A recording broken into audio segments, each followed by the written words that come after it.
Good afternoon. It is Wednesday, January 24th. Welcome to the Transportation and Environment Committee. There are two items on our agenda for today. First is a discussion on the newly issued Building Energy Performance Standard regulations, and the second is going to be a work session on the Department of Transportation's Washington Grove Connector project. Before I turn it over to staff to walk us through the BEPS, and we will call it BEPS moving forward, Building Energy Performance Standards regulations, I want to thank the 15 members of the Building Energy Performance Improvement Board.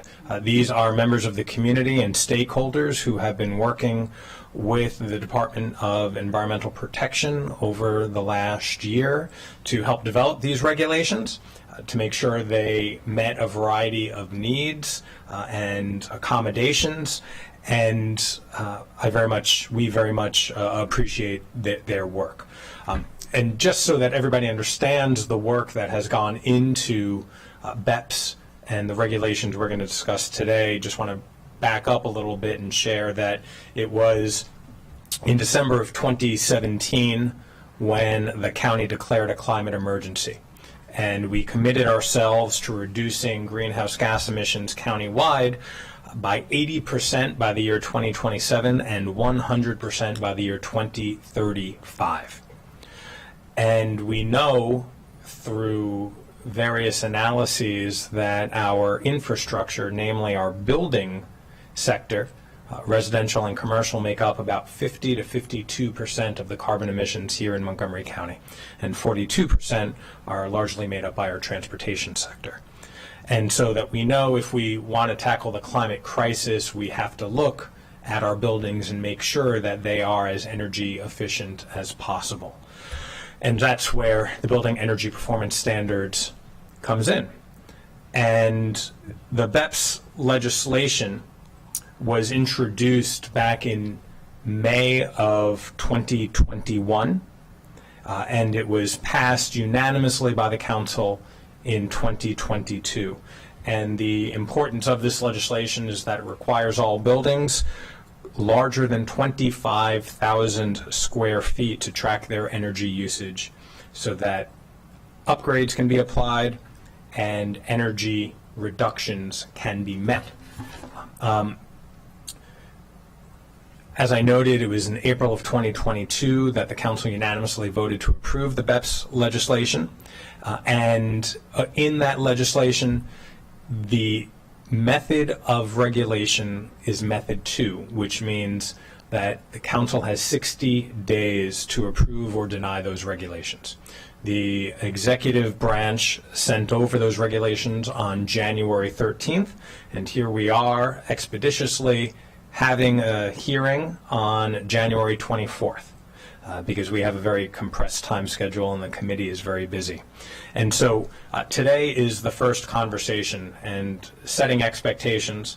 The first panel we're going to hear from is the Department of Environmental Protection, and we are going to get a walkthrough on the BEPS legislation. After this panel, we are going to hear from the first of many stakeholders in the county whose buildings and facilities will be impacted by BEPS. And the first panel that we will hear from, the only additional panel today, is our healthcare sector, namely our hospitals, to hear how this legislation will impact them and their facilities. And then after we finish that conversation, we'll come back to the Department of Transportation, as I noted, for the Washington Grove Connector project. Colleagues, do you have any opening comments? Okay. Mr. Levchenko, I'll turn it over to you. Thanks. Well, I think you introduced it quite well. Just as a little further comment on the Method 2 regulations, if the committee finds that it needs more time, the council does have a process by which it can extend time by resolution. So if we creep up to that mid-March date and we find likely, I think, that we're going to need more time, we do have that avenue for us to extend the time. So just as a Thank FYI. you for that. And I do have some background in the packet, but I think the best thing to do is turn it over to DEP today to walk through the summary slide presentation they have on the regulation. You'll get a lot of the background. It'll identify a lot of the issues, some of which I'm sure we'll discuss today with the representatives that have been invited. And we'll also take note of issues that we'll take up at future sessions. So any issues that do come up today, we may not have time to fully vet all of them today, but we'll try to keep track of them and make sure we get to them in a future session. So with that, I'll turn it over to our DEP folks to introduce themselves. Good afternoon, council members. I'll start. I'm Stan Edwards. I'm the Chief of the Division of Energy, Climate, and Compliance in the Department of Environmental Protection, and I'll let my colleagues introduce themselves. Lindsay Shaw, I'm the Section Chief of the Buildings and Transportation Programs Group. And I'm Emily Curley. I'm the Building Energy Performance Programs Manager, also with DEP. So I'm going to be very brief here, but I just wanted to, first of all, I want to echo Councilmember Glass, your thanks to the Building Performance Improvement Board, a really thoughtful group. We met with them a number of hours over a year, and they really provided good input. I do want to say that they don't necessarily endorse the regulations. They were clear in their report about that, but they provided thoughtful input, and we really appreciate and will continue to appreciate their input on that, so I appreciate you recognizing them. This is a complex issue. We don't have all the answers. We look forward to working with the council and with the regulated community and hospitals and other groups to try to figure out the best policy. This policy intersects with a lot of other policies the county is interested in: affordable housing, economic development, the commercial building sector, which we know is facing tough times right now.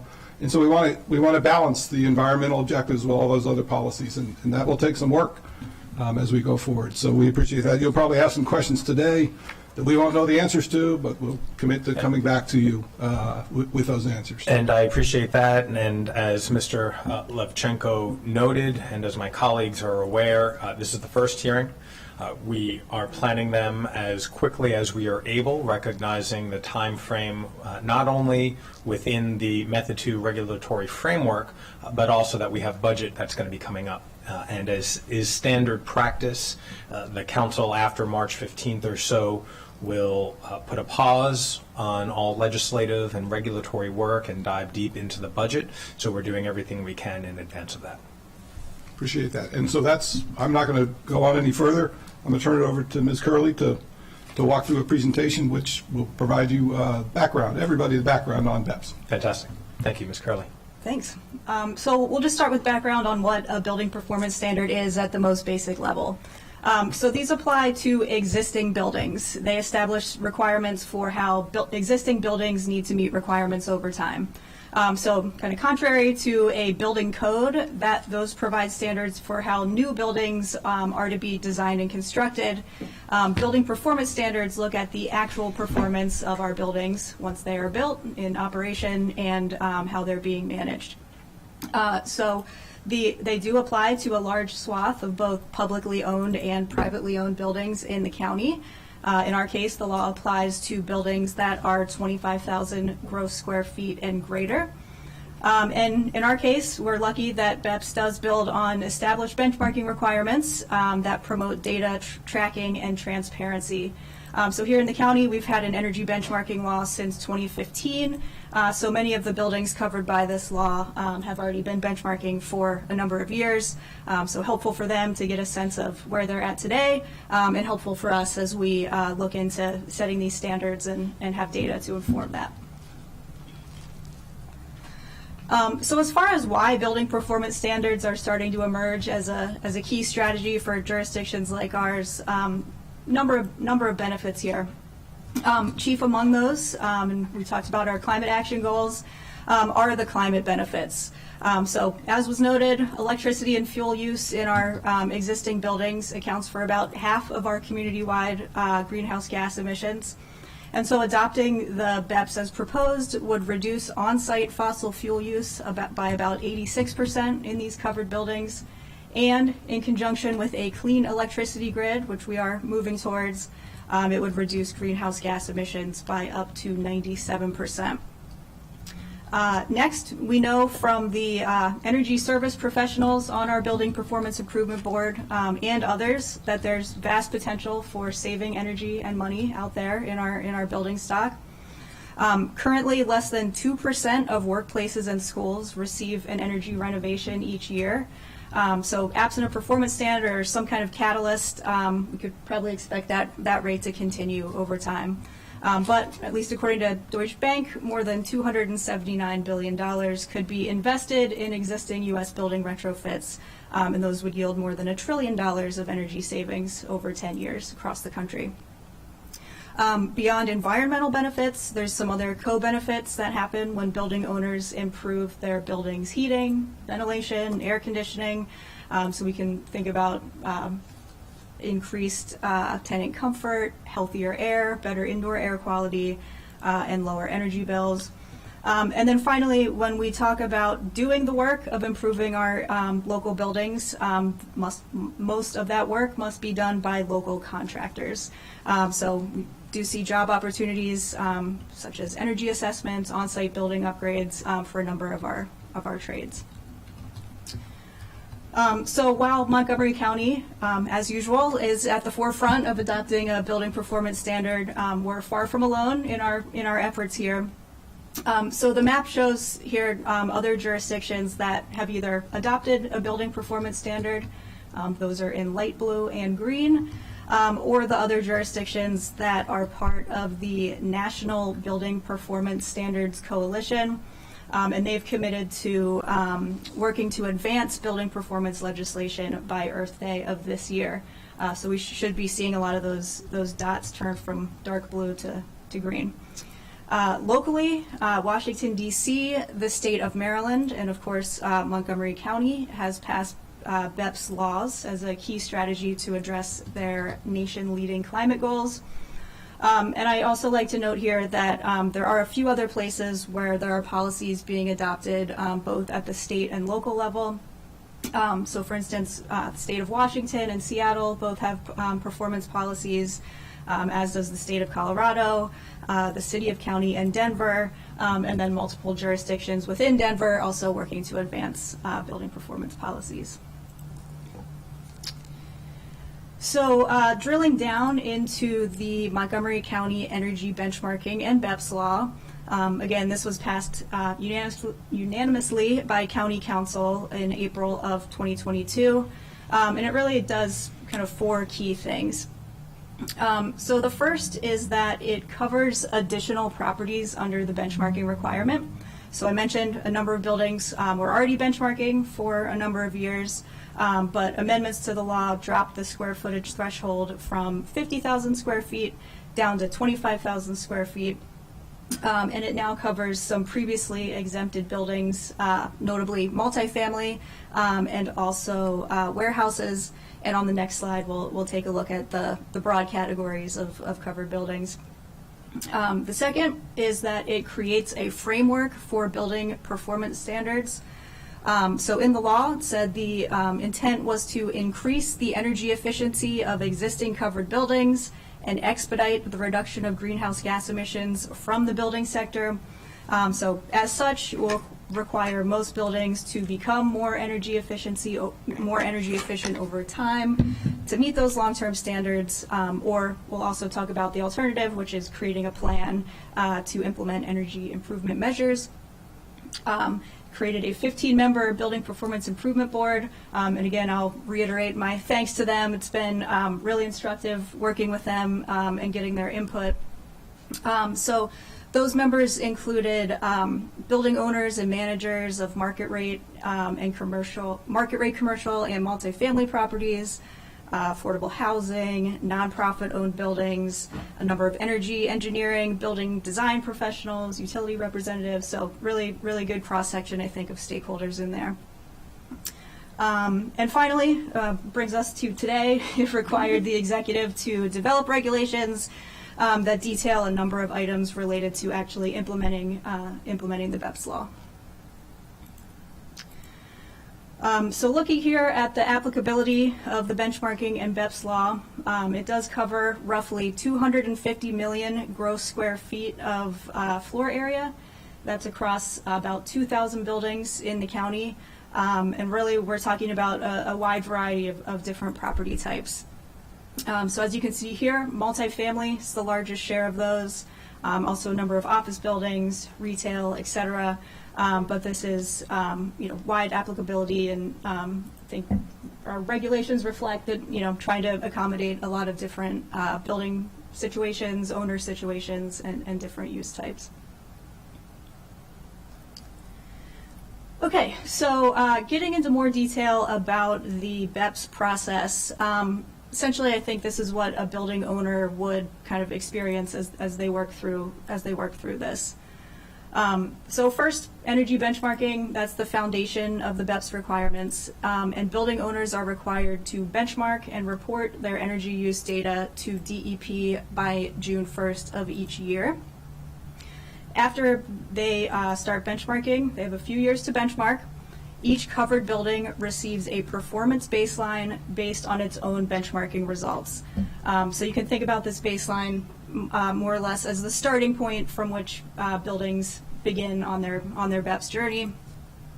Next, each building receives a long-term site energy use intensity standard. And that standard is based on the type of building it is, or the types of building that it is, in the case of mixed-use buildings.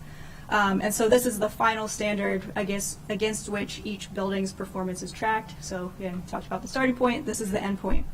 After 5 years, the building performance is assessed against an interim standard. That's halfway between the baseline and the final target. And then after 10 years, the building's performance is assessed against the final standard. And we'll talk about those dates in a couple slides here. So what this looks like graphically, I tend to be a more visual person myself. So on the right side of the graph here, you can see the final standard. So again, this is a site energy use intensity metric that buildings are tracked against.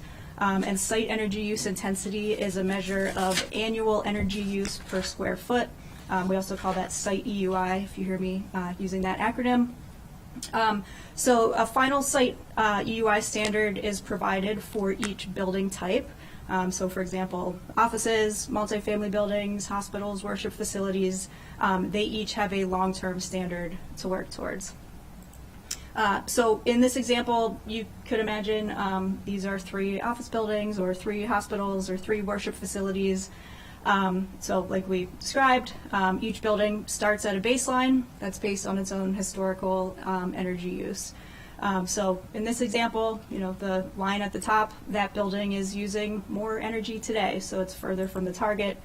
The light blue on the bottom is using less energy per square foot. It's closer to the target. So building owners continue to benchmark each year.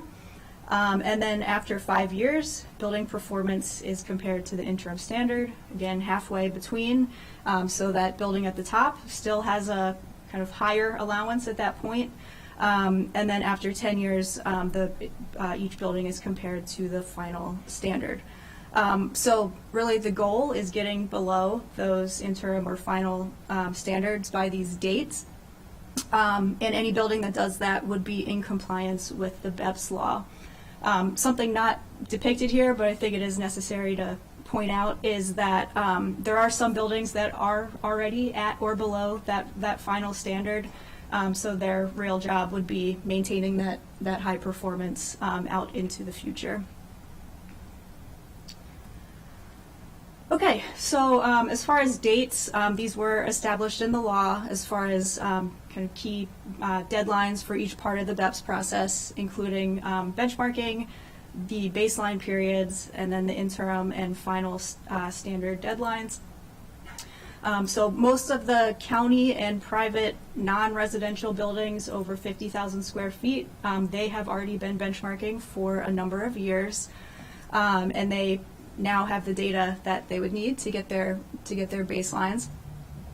So they have interim deadlines in the late 2020s, the end of 2028, final standard dates at the end of 2023. So we've got 2033, I always do that. So we have some new buildings now starting to report. So the group 3, those are the smaller commercial buildings, and group 4, the largest multifamily buildings, they started benchmarking and reporting for the first time last year. They still have 2 more years to benchmark until they get their baseline. And they have interim targets at the end of 2030, final standard at the end of 2035. And then finally, Group 5, so the rest of the multifamily buildings, they're reporting for the first time this year. Again, 3 full years to report with an interim standard at the end of 2031, final standard at the end of 2036. So again, we're talking, 10 to 13 years for that final standard into the mid-2030s there. Okay, so as far as the regulations, they come back and they define an actual numerical site energy use intensity performance standard for each building type. So if you've seen the draft regulations, there's a large table in there that shows all the 80 different building types available in Energy Star Portfolio Manager for people to pick from when they're benchmarking. And so each of those building types has been provided with a proposed standard in the regulation. So in the case of mixed-use buildings, so those are buildings that might have more than one property use inside of it, we would be providing area-weighted standards. So those would take into account the proportion of each space use in the building. So again, I've given this example a lot, but if there's a multifamily building with a grocery store on the first floor, it's not fair to compare them to other multifamily buildings. They would get an area-weighted target based on the proportion of floor area for each of those space types.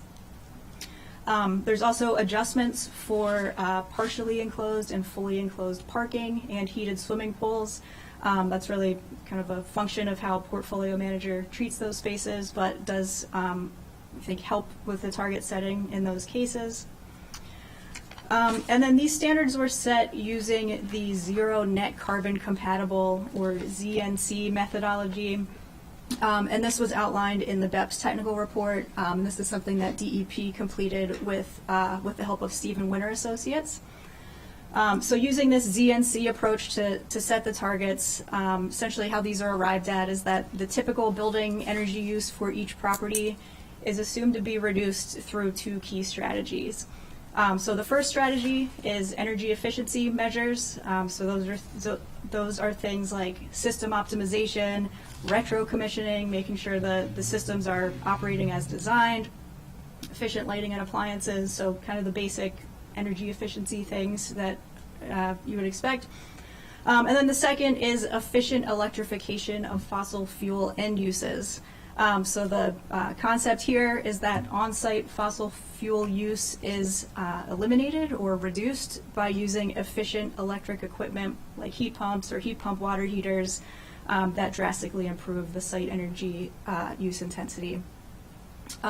So this option, the ZNC methodology, provides the greatest carbon reduction potential when it comes to reducing both kind of on-site fuel use and total greenhouse gas emissions.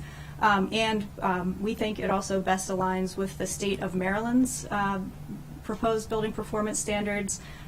We'll talk about this at the end, but Maryland does have proposed standards for direct emissions, so for on-site fuel use and site EUI targets. So in addition to those 2 kind of core strategies, efficiency and electrification, the law also provides credit for a renewable energy allowance. So this is really a third strategy to help buildings and building owners meet their site energy use intensity targets. So as proposed in the regulation, the renewable energy allowance gives credit for all electricity generated from on-site renewable energy systems. So just as shown in the chart here, having an on-site renewable energy system helps to decrease the net site energy use intensity, gets the building, in this case, below the final standard. I'll say anecdotally that buildings that benchmarked last year, only about 1.5% reported having on-site renewable energy systems. So we do think that, through crediting this, the regulations can help spur additional development in renewable energy, provide another compliance strategy for building owners, and we think there's lots of potential for adoption in commercial and multifamily buildings. Okay, so just a quick snapshot of where covered buildings are today compared to the proposed standards. So this slide compares the latest reported site EUI from buildings that benchmarked last year. So this is calendar year 2022 benchmarking data compared to the final standard for each of their building types. So you can see here it does vary by building type, but about 30% of covered buildings that reported in 2022 are at or below the final standard. So that's reflected in the green bars there. About another 30% are within 30% of the final standard. So they would need to find, between 1 and 30% savings over the next 10 to 12 years, 10 to 13 years. Another 20-ish% are 30 to 50% away from the target, and then about 18% more than 50% away from the target. Keep going before you move to the next slide. Yeah, I'll wrap this up, and this is a great savvy point. So again, number of buildings meet the standards, but we do think that those that are kind of furthest from the target, so especially those 50% or more away today, are among the most likely to file building performance improvement plans. We'll talk about those next, but there may be kind of unique operational needs, challenges with economic feasibility with reaching these targets. So we'll get to that next, and thank you for the break. Well, there you go. We'll see how long or short it is. But I just wanted to provide a comment here before, not opening it up to questions just yet, but for this particular slide, appreciate the level of the data, but I think what would be more helpful for all of our conversations moving forward is instead of the bar graph, actual percentages assigned, so that at the very bottom of this list are hospitals and healthcare systems, and to be able to know what percentage of those facilities comply with the color coding system would be helpful as we move forward. So I hope that gave you enough of a reprieve for a sip of water. Yes, thank you. Okay. Yeah, and there are more building types than this. These are the most common, so any building type with more than 7. But good transition point here to talk about the concept of a building performance improvement plan. So again, for buildings covered by the law, basically first option, reduce their site energy use intensity to reach the interim or final standard. Or the second option is to create a plan to manage energy performance and implement energy improvement measures according to that plan.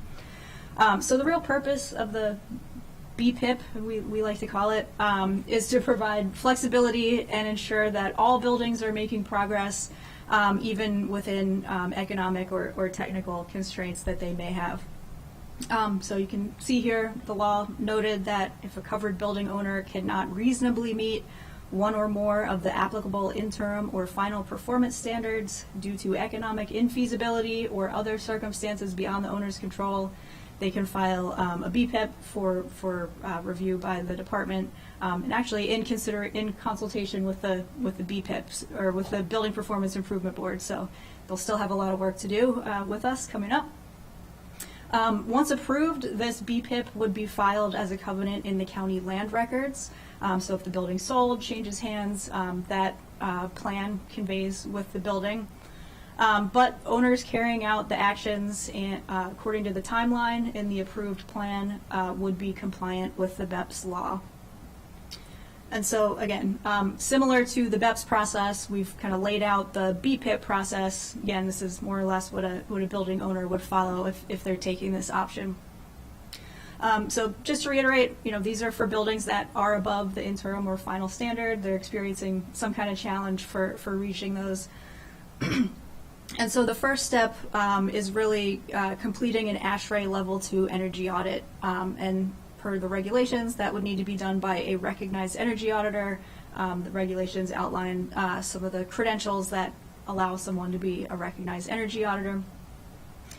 So this audit would outline all potential energy improvement measures in the building, and it would give information like the estimated cost of those measures, the estimated cost savings, and the energy savings associated with each measure. So if the costs to reach the target are economically infeasible or if there are other circumstances outside the owner's control that prevents them from reaching the target. The next step would be for them to provide a retrofit plan that identifies all the cost-effective energy improvement measures and a timeline during which they would implement those measures. And we'll talk about what we mean by economic infeasibility and cost-effectiveness on the next slide. So this plan, so that would include the results of the audit, the retrofit plan, that would be submitted to DEP for approval. And then once approved, building owners demonstrate fulfillment of that plan by reporting annually on the improvement measures that they have implemented in the previous calendar year as laid out in the plan. And again, owners that carry out those actions are in compliance with BEPS. I'll just give Emily a chance to get another sip of water here. And just to add to this chart, we envision this to be a cooperative process with the building owner, not just dropping a BPIP over the transom, but sitting down with them and understanding what their issues are, talking about their options, working with them and their consultants to develop the plan. We want them to succeed. We don't want to reject the plans. We want the plan to be successful. So we do envision this being a team effort. And we would put out technical guidance to walk people through that process, give them more information that's not going to appear in the regulations, but a lot more details for them. So.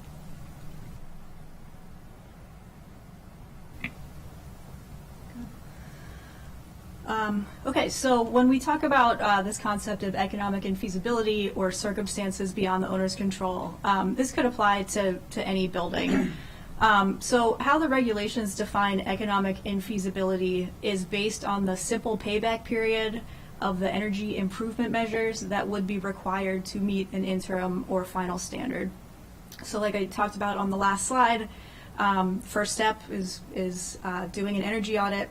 So that audit would outline essentially kind of laundry list of all the potential energy improvement measures, cost savings, and the audit would show the measures that would need to be implemented to meet that interim or final standard. So the regulations define economic infeasibility based on the simple payback.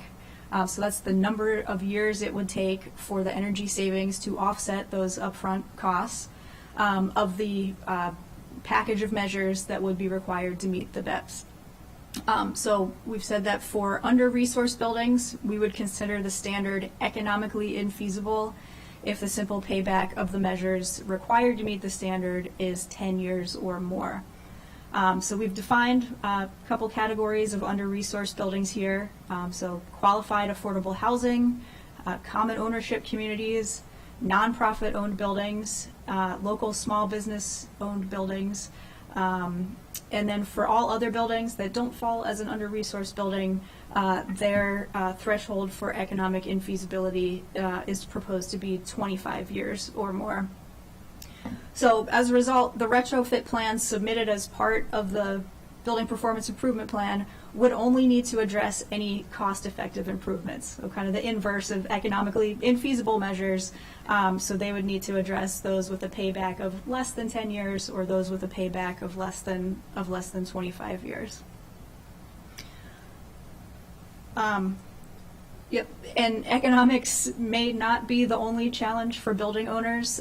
So the law also sought to provide flexibility for circumstances outside the owner's control. So those could include a number of things. So characteristics inherent to the building or building operations. So these could include hospitals with energy-intensive equipment, maybe that they can't yield additional savings in that equipment. Life sciences, maybe they're doing very high-tech laboratory work that, there's just not savings available there. Even offices, maybe there's a 24/7 call center, so they're just operating kind of differently from other buildings like them. We've talked about timing events in the equipment life cycle. So if a building has just installed a new boiler, the intent is not to have them rip that out immediately, but create a plan for when eventual replacement comes, what are the options and what would that look like? And then also financing. So we know, for instance, affordable housing, they refinance on certain schedules, and until they do that, may not have the funds available.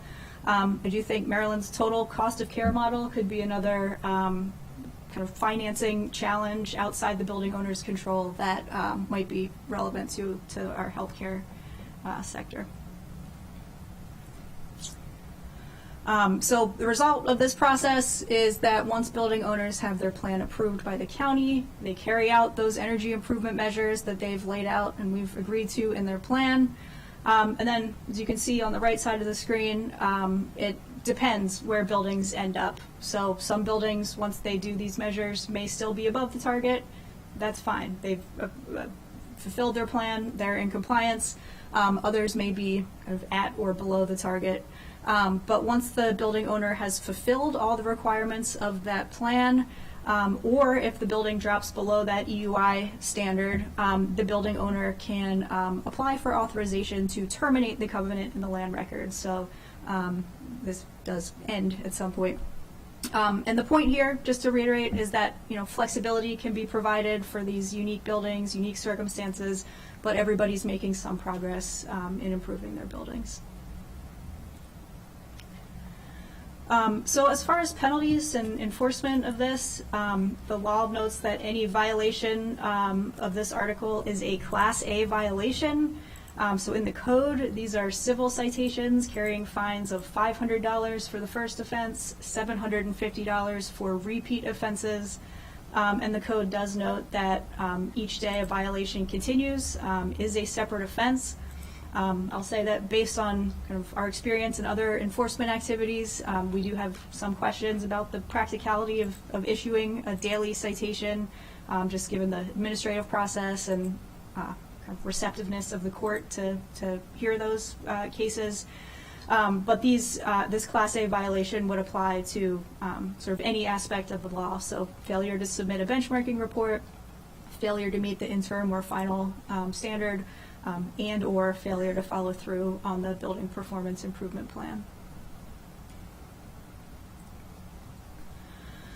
At the same time, a number of support programs are available today to help building owners comply with meeting these standards or creating their building performance improvement plan.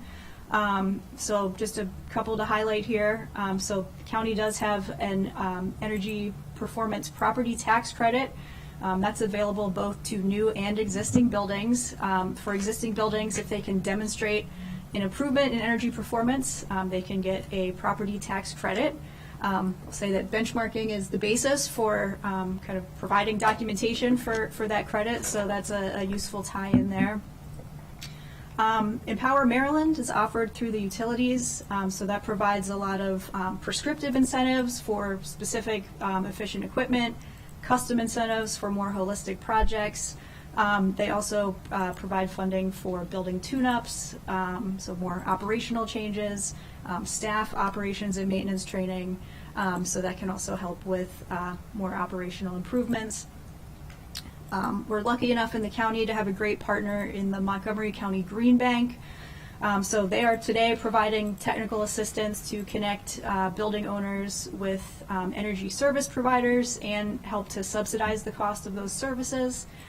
So technical assistance is available for energy benchmarking, for data verification, for energy audits, and also related studies like electrification feasibility studies and renewable energy feasibility studies.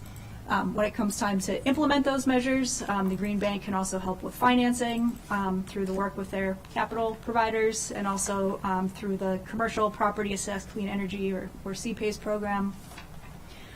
And then finally, state and federal incentives are starting to trickle down. MEA provides a number of grants, incentives, financing programs. They're also working to create a clean energy hub, which is meant to support buildings covered by BEPS statewide. A lot of the new federal funding coming out will flow through MEA as the state energy office. So we'll be working closely with them to make sure that Montgomery County buildings are primed to get that support. Okay, final slide. Second to final slide. So just by way of some context, the Maryland General Assembly passed the Climate Solutions Now Act in April 2022, around the same time that the county passed the BEPS law. And so, among many other things, the Climate Solutions Now Act included a provision for benchmarking and BEPS requirements. So at the state level, the law requires commercial and multifamily buildings 35,000 square feet and greater to start benchmarking in 2025. It has provisions for these buildings to achieve net zero direct greenhouse gas emissions by January 1st, 2040. So that's looking at basically eliminating on-site combustion in the building, so like heating, water heating, some cooking. And finally, it requires covered buildings to meet site energy use intensity targets by building type by January 1st, 2040. So again, just wanted to reiterate that the site EUI targets that we've proposed generally align with those in the MDE draft regulations. So we are sensitive to putting Montgomery County building owners on a path to comply with those state requirements by 2040. So MDE is still in the process of working through these. They're aiming for final adoption of their regs in 2024. So finally, in summary, we think we've proposed standards consistent with our county climate goals. We have a long-term timeline out into the mid-2030s, allowing for planning of these measures. We've talked about, we've spent a lot of time talking to our diverse stakeholders on our Building Performance Improvement Board to get a lot of thoughtful feedback on these. We have a Building Performance Improvement Plan that can help provide flexibility, accommodate challenging situations while making sure everybody's making progress. Support resources are out there today and becoming more prevalent over time. And finally, aligning with state BEPS will get buildings on the right track to meet those requirements. And that's all I have for you today. Ms. Curley, that's all? That's it. I don't know, Ms. Shaw, did you have anything? It was alluded to before. Okay, thank you for that very comprehensive walkthrough on the law, the regulations, pardon me, and the complexities therein, right? Very complex, which is why we've set a number of work sessions over the coming weeks and months to dive deeper into all of this. I have some high-level questions, and then I'll turn it over to colleagues.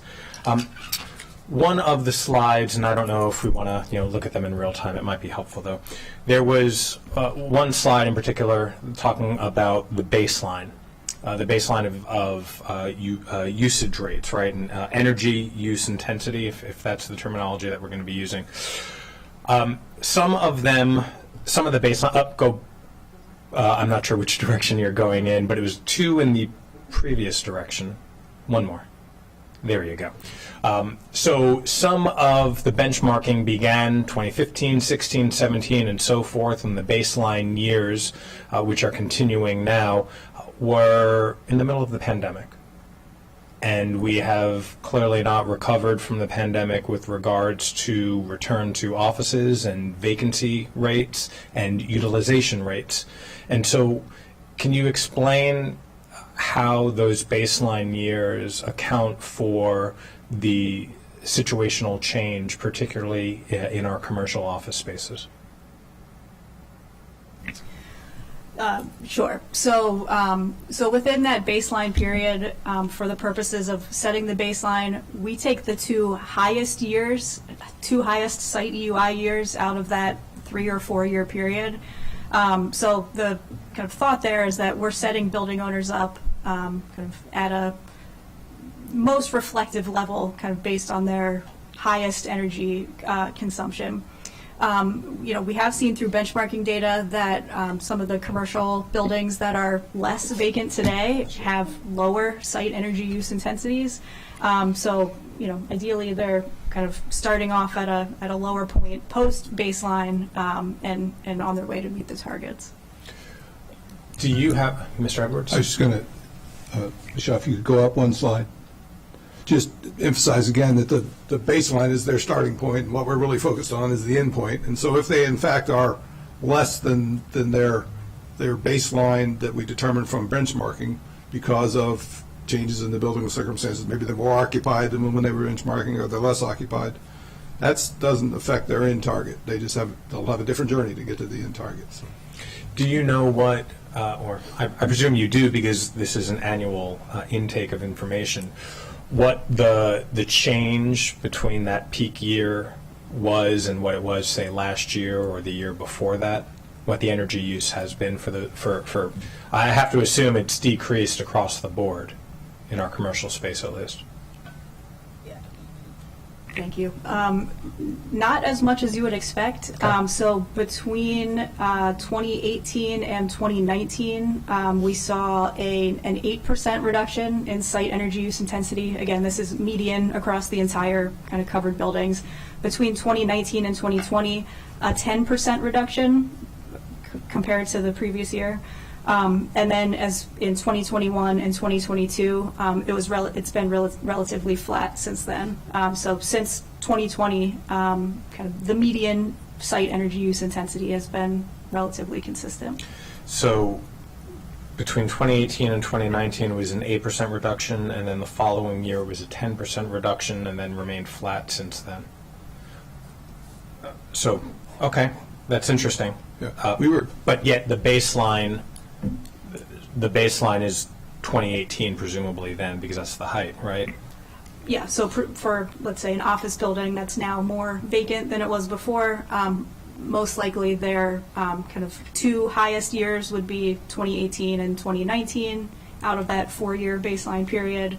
And so today in 2023, they may be starting kind of at a pretty good point relative to their baseline on that path to the interim standard. Okay. And we could certainly provide more data on this. All this benchmarking data is publicly available on the DEP website as required by the benchmarking law, so people can look at individual buildings and see. And what I'm just trying to gather is, from what you're saying, the starting point now in commercial is about already about a 17. Doing the math real quickly, 15% on average reduction from that baseline already. 10% of 8% of the baseline, right? So the starting line now, they've already reduced because of just natural market conditions, 15% on average. It's not 18%, it's different, yeah. Yeah, I think it could Is that be. a fair statement?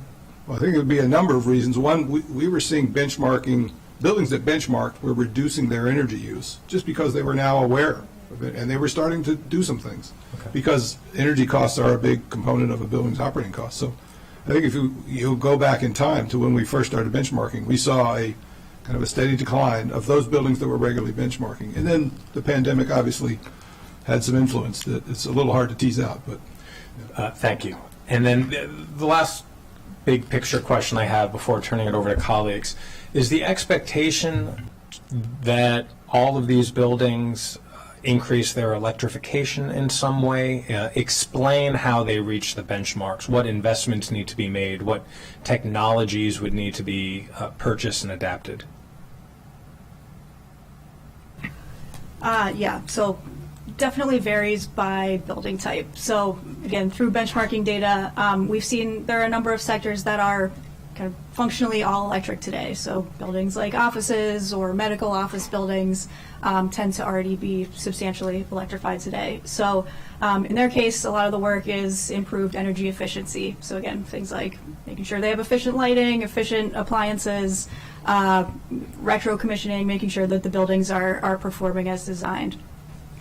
For other building types, and I think our BEPS technical report showed that this is particularly germane to like multifamily buildings. A lot of their heating, a lot of their water heating today, and hospitals, frankly, are provided through fossil fuel, natural gas furnaces, boilers, steam boilers, and so in that case, yes, looking at much more kind of substantial work when it comes to replacement of those systems from, say, a heat pump heater and air conditioner, heat pump water heater, and lesser impact, but certainly options for electric cooking as well. I don't know if you want to add anything to that. So again, kind of those are the key strategies, and it does vary by building group, Right. building type. Thank you for this. I'll open it up to colleagues, turn it over to Councilmember Stewart. Thank you so much for this. I wanted to first dive into BPIP. Is that what you're calling it? BPIP. Because I have a bunch of questions on that, because I think that is part of, as Mr. Edwards, as you said, the technical guidance will come later, I imagine, after you have the regs in place. Then you're thinking the technical guidance would come. And I think that understanding that process, but that is a place where there is an unknown for people. Like, what is this process going to look like? So I just have a couple. Oh, I don't know what my computer. Okay, that's fine. So I think one of the things, just to kind of ask some questions about this, is we have the hospitals here today. There are other types of buildings. You've identified some of the under-resourced buildings and other things already. I know you're fully aware of the special needs of some folks, some sectors in our community. Did you consider, or would there be the possibility when you get to the technical guidance, or that could be built in here, a type of expedited review process for some of these buildings? Or do you have any idea how long the review process might take as you've been thinking about the process? I think that would be difficult to answer right now. I think, again, like the answer to a lot of the questions on this, it's going to vary widely by building type. A building that is principally electrified, for example, is not looking at might not be looking at a very extensive set of improvements. Might be retro-commissioning, tuning up all their existing systems. Whereas a building that has gas-fired heating and hot water, that's a more complex system they have to do, and the method of doing that and the description of how you do that is going to be more complex. So, I mean, we certainly, again, we would like to, we want to be as responsive to the building owners as we can be, and have them have as much time as possible to implement the improvements. So, but I think it would be difficult for us to pin down specifically how much time that might take. Great. And if we could go back to slide 17, I think it was, when we were looking at, yes, this slide. If you could, I just want to make sure I'm going to turn my thing on so I can see it better. Understand, so if somebody has a building performance that's the dotted line, correct? And what we're saying is the blue line is what their target had been. And so there is a possibility that if a building was on a performance improvement plan, by the time it gets to the deadline, it still could be above its target, but it's on this plan and you all know it's working towards something. Yes. That's a correct way to? Okay. That's a correct way to put it. We want all buildings to make progress. We recognize that there are going to be some buildings that are going to be more challenged than others due to the things Ms. Gurley talked about, maybe technical reasons, maybe financial reasons. And as long as they have put forth a plan that shows a good faith effort to get to the target, and it meets those 10-year paybacks or 25-year paybacks, depending upon the building type, and they complete the steps in those plans according to the schedule and the plan, then they would be considered in compliance with BEPS, even if they're above what we had hoped would be the target for that building type. Okay. Thank you. That's helpful. Yeah, it basically becomes a measures-based approach to complying as opposed to a performance-based approach. Measured. Okay. Great. Did you have any questions on the GPAP so that we can just stay on this? Sorry. Yes. No, piggyback off it. Thank you. So the directly in response to this conversation, so what happens if they don't make progress, or they don't make as much progress as you would have expected them to make, and or what's the next step? So how long, if they're above the blue line, say, what's the next step to get them to the blue line? How long will they have to achieve it? Well, again, if they are complying with the building performance improvement plan, they may never get to the blue line in this 10-year time frame that we're set forth in these regulations. They may be above that target, but they've completed all the steps in the BPIP that we have signed off on and said, yes, if you do these things, you will be in compliance. So you would go back and audit what they've done? Every year they're filing their benchmarking report, and as part of their benchmarking report, they'd also file an update on what they're doing. So if they have a BPIP, they have to report what they do. Do you ever, So the enforcement inspection, would you go out and check that to see that, if they were going to replace all the stoves or replace, heat pumps, whatever, would you go back and look at that? We probably haven't thought that far out yet. We're talking about 7 to 10 years Sure. till we get to that point. There would probably be some sort of inspection process. A lot of it would be just the information that's submitted in the BPIP, in the annual report, benchmark report. Okay, And thank you. that's a piece of, for example, technical guidance that we would provide, is how do you report the progress on your BPIP? We'd want people to know that well ahead of time. And this is something we'll develop. We'll probably have technical guidance available before buildings even are starting this path toward a BPIP. Well, certainly well before the interim period. And I have one more question on the BPIP. This might be an overall question, so if I'm infringing, I'm sorry. The age of the building just seems to be such a critical component as to the whole thing in terms of how long it would take, what improvements need to be made, the cost of making those improvements, the time it would take to make those improvements. So was there any thought given to looking at different standards based on age of the building? I'll let Ms. Curley weigh in here. I think our benchmarking data is suggesting that there's not a direct correlation between age of the building and energy performance, but if you want to add to that.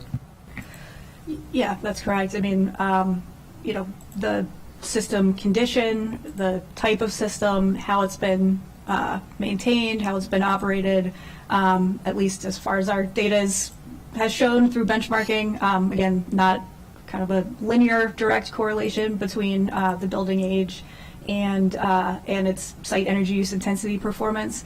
But older buildings or kind of class B, C buildings might have some of those other challenges that we talked about with the BPIP as far as paying for the upgrades or kind of planning within their financing to do these upgrades, or kind of slotting that into a major tenant turnover or something like that. So again, pretty building specific, but again, from our data, doesn't necessarily seem to be 100% correlated.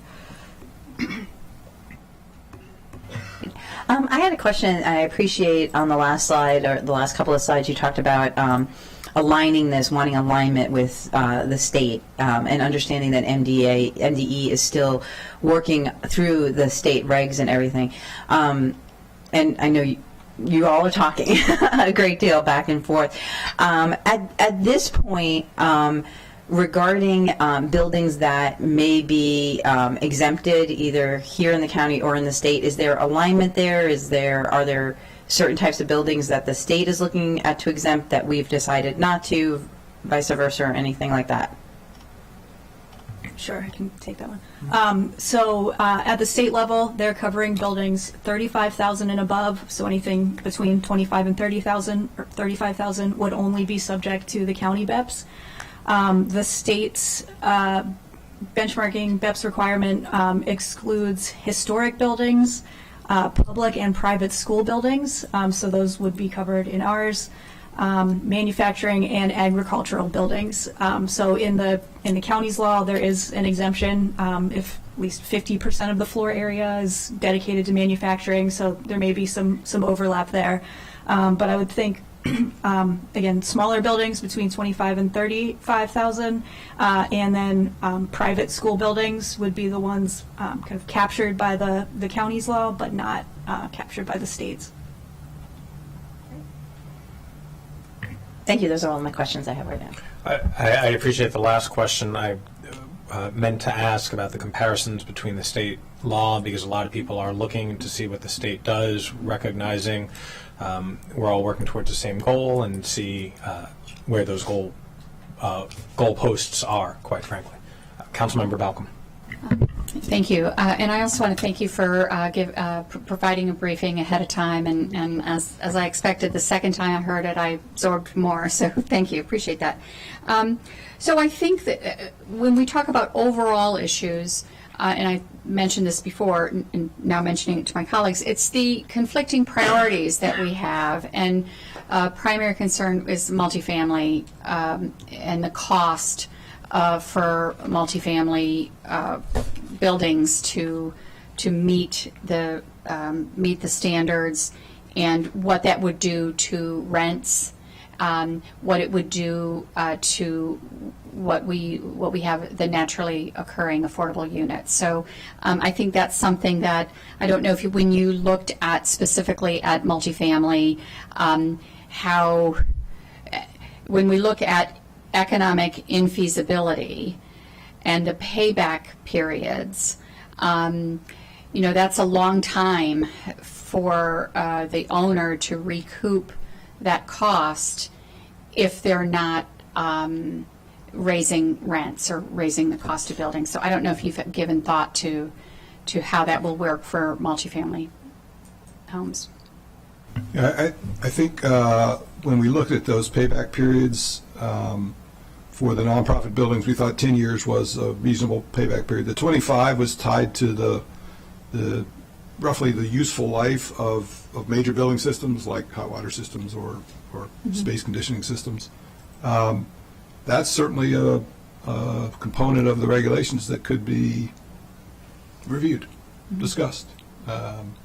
Because again, every building's going to be different, and so while we'd like to be able to say, well, for multifamily buildings, this is the right number. For one multifamily building, it might be a great number. For another, it might not be a good number. So we are just starting to get in benchmarking data from multifamily buildings. And right now, all we have is from the larger buildings. And the chart you see here is based on the larger buildings.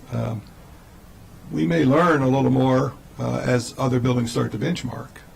Now I know, so again, there may be some discussion about timing of setting particular standards, and I'm opening up doors maybe that we don't want to open, but I think people are going to open them anyway, so Right. Might as well put it out there. Yeah, I appreciate that. Because again, as I mentioned, we're talking about nearly 2,000 buildings here covered. Everyone's going to be different.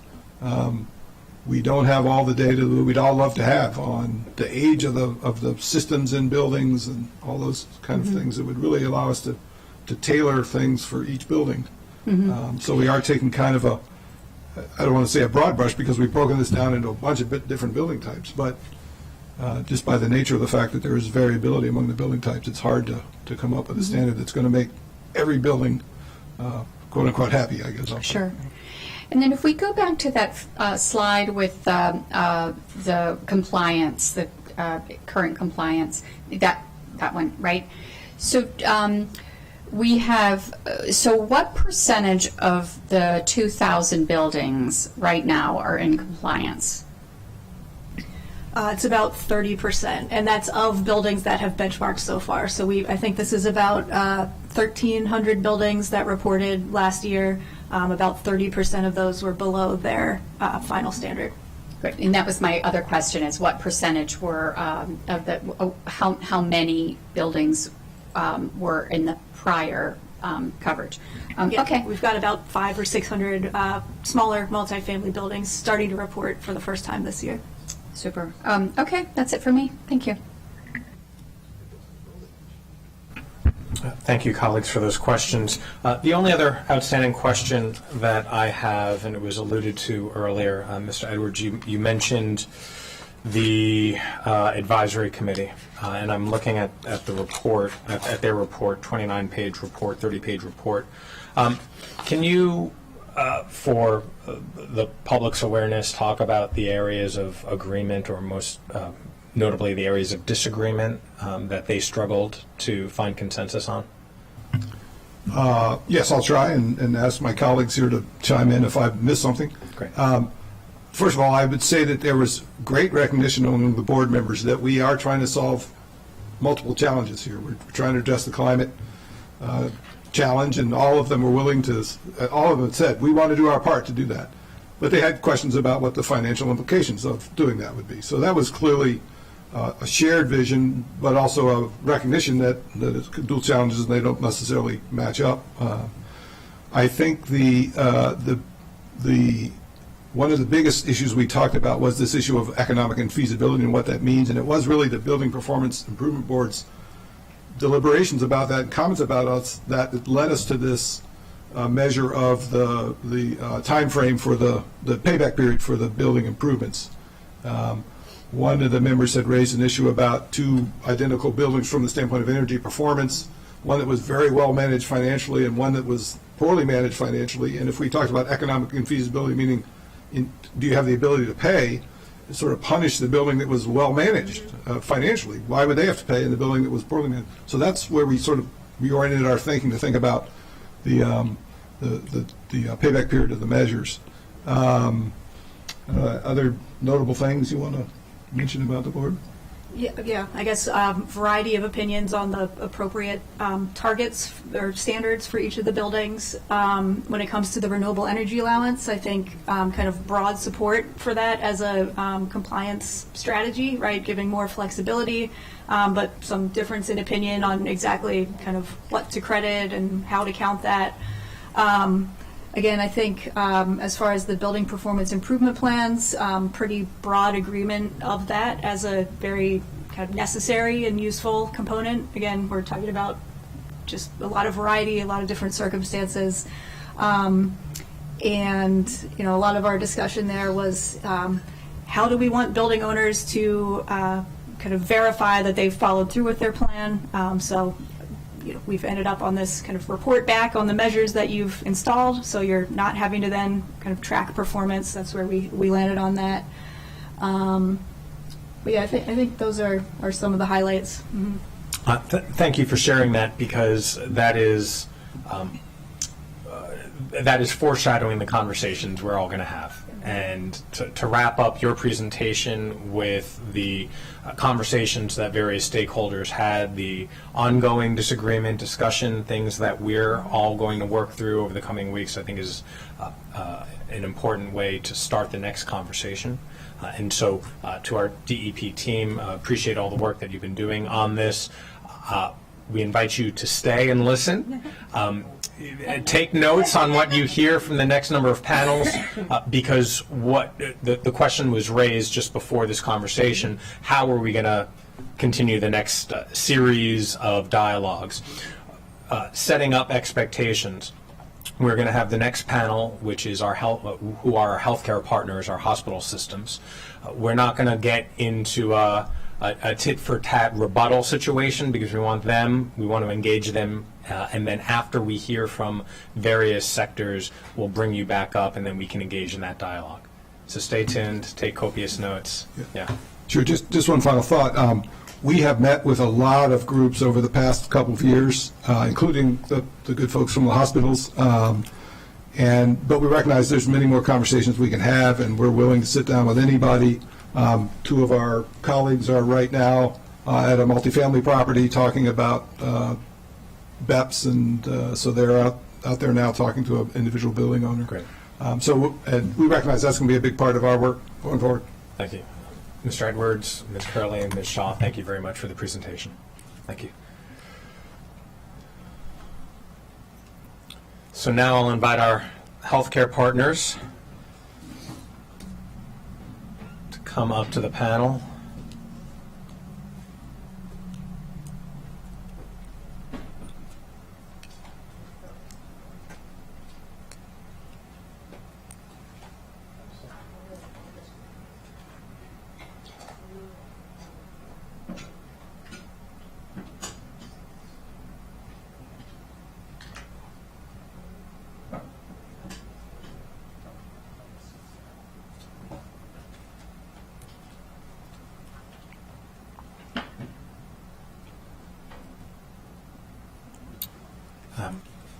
Fantastic. Thank you all for taking time out of your busy day to not only meet with us in person today, but for the conversations that have been ongoing, as Mr. Edwards noted. I know you've been meeting with us, you've been speaking with the department, with DEP, and I'll share that the reason I wanted to start with you all is because when we talk about building energy performance standards, most people immediately think of residential and commercial. And each are different, but what is most often overlooked are our healthcare partners and our hospitals. And what I think is most notable about the sector in which you are supporting is not only the life-saving work that you do, keeping us all healthy, but also the unique parameters in which you operate here in the state of Maryland. Whether it's residential or commercial, many people in the community have said to me, well, they can increase costs, they can increase rent, they can increase fees. That is wholly untrue for you. You are constrained by state law with how you're able to raise revenue.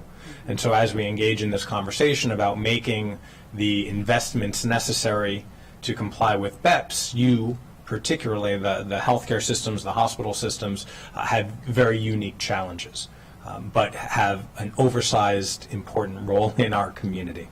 And so that's why I wanted to start with you all to set the framework here. And in the coming weeks and months, we'll talk with what have been deemed as the usual suspects of commercial and residential, but there are some really important sectors that often are not discussed, and here we are. What I'd like to do is maybe just go down the panel so everyone knows who you are. We'll start with Ms. Weber. Good afternoon. I'm Leslie Weber. I'm the Associate Director of Maryland Government Affairs for Johns Hopkins, which means today I'm here on behalf of Suburban Hospital. Hello, I'm Dave Tooley. I'm the Energy Manager for MedStar Health. So we're here for MedStar Montgomery Medical Center. Thank you. So good afternoon. My name is Lou Damiano. I'm the President of Holy Cross Hospital and Holy Cross Germantown Hospital. Nice to meet you. Good afternoon. I'm Jake Whitaker. I'm Director of Government Affairs of the Maryland Hospital Association. Good afternoon. Todd Cohen, Associate Vice President for Facilities and Real Estate for Adventist Healthcare. So that's Adventist White Oak Medical Center, Adventist Shady Grove Medical Center, and Adventist Rehabilitation. Very good. Thank you. Unless there's some other coordinated effort, I'll start with Mr. Whitaker. Is that how you all wanted to start off? Great. Great. Thank you, Mr. Chair, and good afternoon, members of the committee. I'm Jake Whitaker. I'm Director of Government Affairs of the Maryland Hospital Association. And on behalf of our Hospital Association's 62 member hospitals and health systems, I want to thank you for the opportunity to discuss this important issue with you here today. We share the committee's goal to reduce carbon emissions here in Montgomery County and across the state, and we will continue to work with the County Executive's Office, the Department of Environmental Protection, and this council to ensure that we effectively implement building energy performance standards while preserving Montgomery County's hospitals' ability to effectively and equitably deliver care. And as you mentioned, Mr. Chair, Maryland hospitals are under a unique financial position due to Maryland's total cost of care model. Under the model, hospitals operate under global budgets where hospitals receive a fixed amount of revenue for each upcoming year. Under this fixed revenue model, hospitals do not have the financial flexibility to quickly adjust to pay for additional costs not contemplated under those global budgets. Additionally, these regulations as proposed do not align with state standards for building energy performance standards, or as you mentioned, Mr. Chair, BEPS. The Maryland Hospital Association and our members have been working closely with the Maryland Department of Environment on the development of the state regulations for several months now. So even before the official state public comment period, the Maryland Hospital Association and Maryland hospitals, including the hospitals represented here today, have been working closely with the Maryland Department of Environment to develop the state regulations in a way that effectively reduce carbon emissions and maintain the world-class quality of care that the hospitals here in Maryland deliver. The state standards are well underway. MDE published the regulations for public comment in December, and that public comment period just ended on January 18th.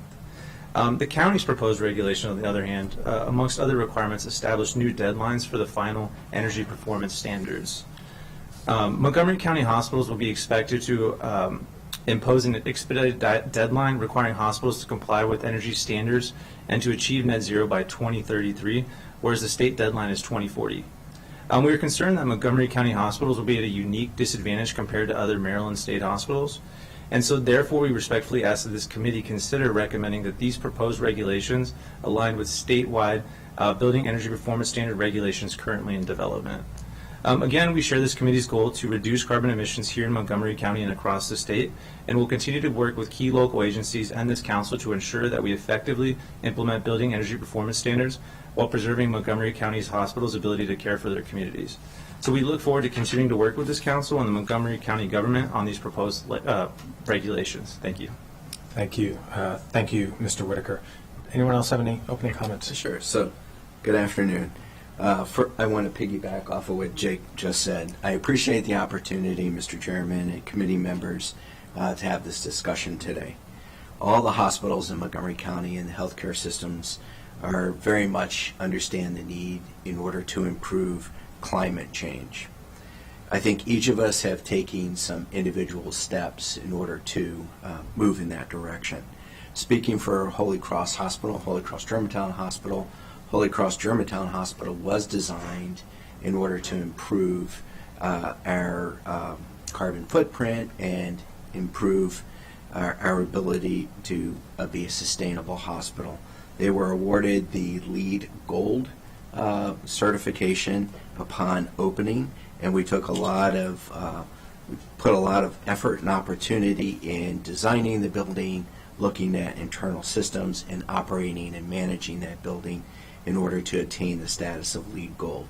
Similarly, in 2017, when we opened up the South Tower at Holy Cross Hospital, we also achieved the LEED Gold standard there as well, putting design into the building, the internal operations of the building, and management of the building in order to achieve that status. Since that time, we've had other energy initiatives that we've put in place. We've put all LED lights. We replaced all the lights in Holy Cross Silver Spring with LED. We've also done some retro commissioning and also done some work looking at the economics of our energy system in order to improve any inefficiencies that we have in order to attain a more energy efficient system. We've also looked at the steam management, the steam plant, and some of the steam traps that we've had at Holy Cross Silver Spring as well too, in order to optimize our energy usage in Silver Spring and in Germantown.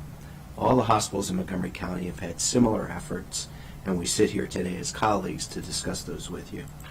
However, we believe that the BEPS standards proposed by the county's Department of Energy or Environmental Protection do have some challenges for us, and we're here today to discuss those with you. So the two challenges we see involve, number one, targets and timelines. And so I will speak similar to what Jake said regarding the timelines, and then my colleagues will speak to some of the more technical aspects and some of the targets that are put in the plan that we will struggle to achieve. So our problem with timing, as you know, and you've mentioned earlier, the Maryland model, or the total cost of care model, does cap our revenue. So we do not have the ability, as hospitals and healthcare systems, to raise prices in order to absorb the additional costs that will be required to meet these standards in the BEPS. Being different from the rest of the state is going to put us in a difficult competitive position. We are competing for staff. We are competing in a capped revenue.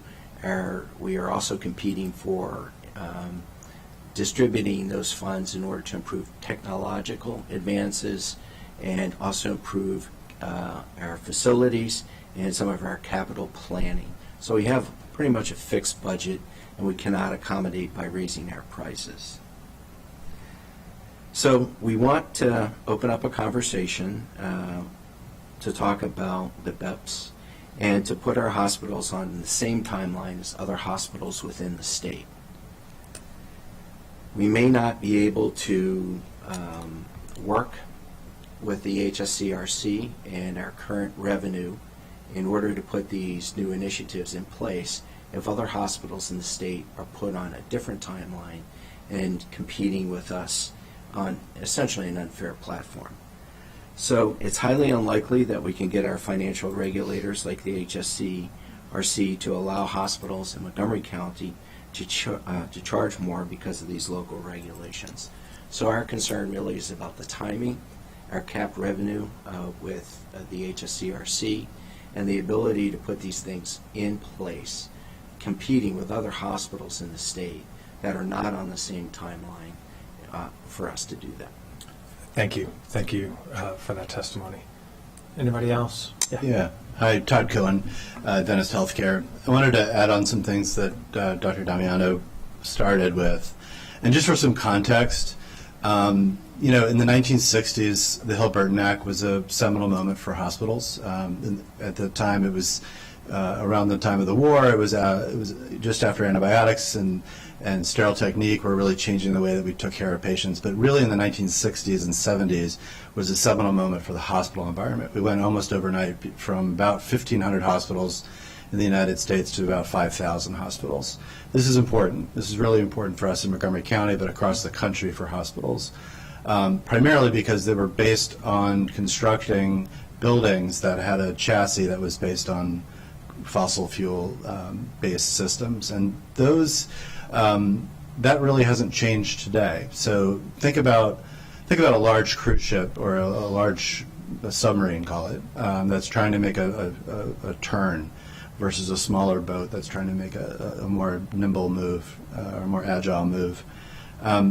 It's taken us about 60 years since 1960 to optimize our buildings with what base chassis systems that we have. 60 years to optimize it, and most hospitals aren't optimized, to be frank.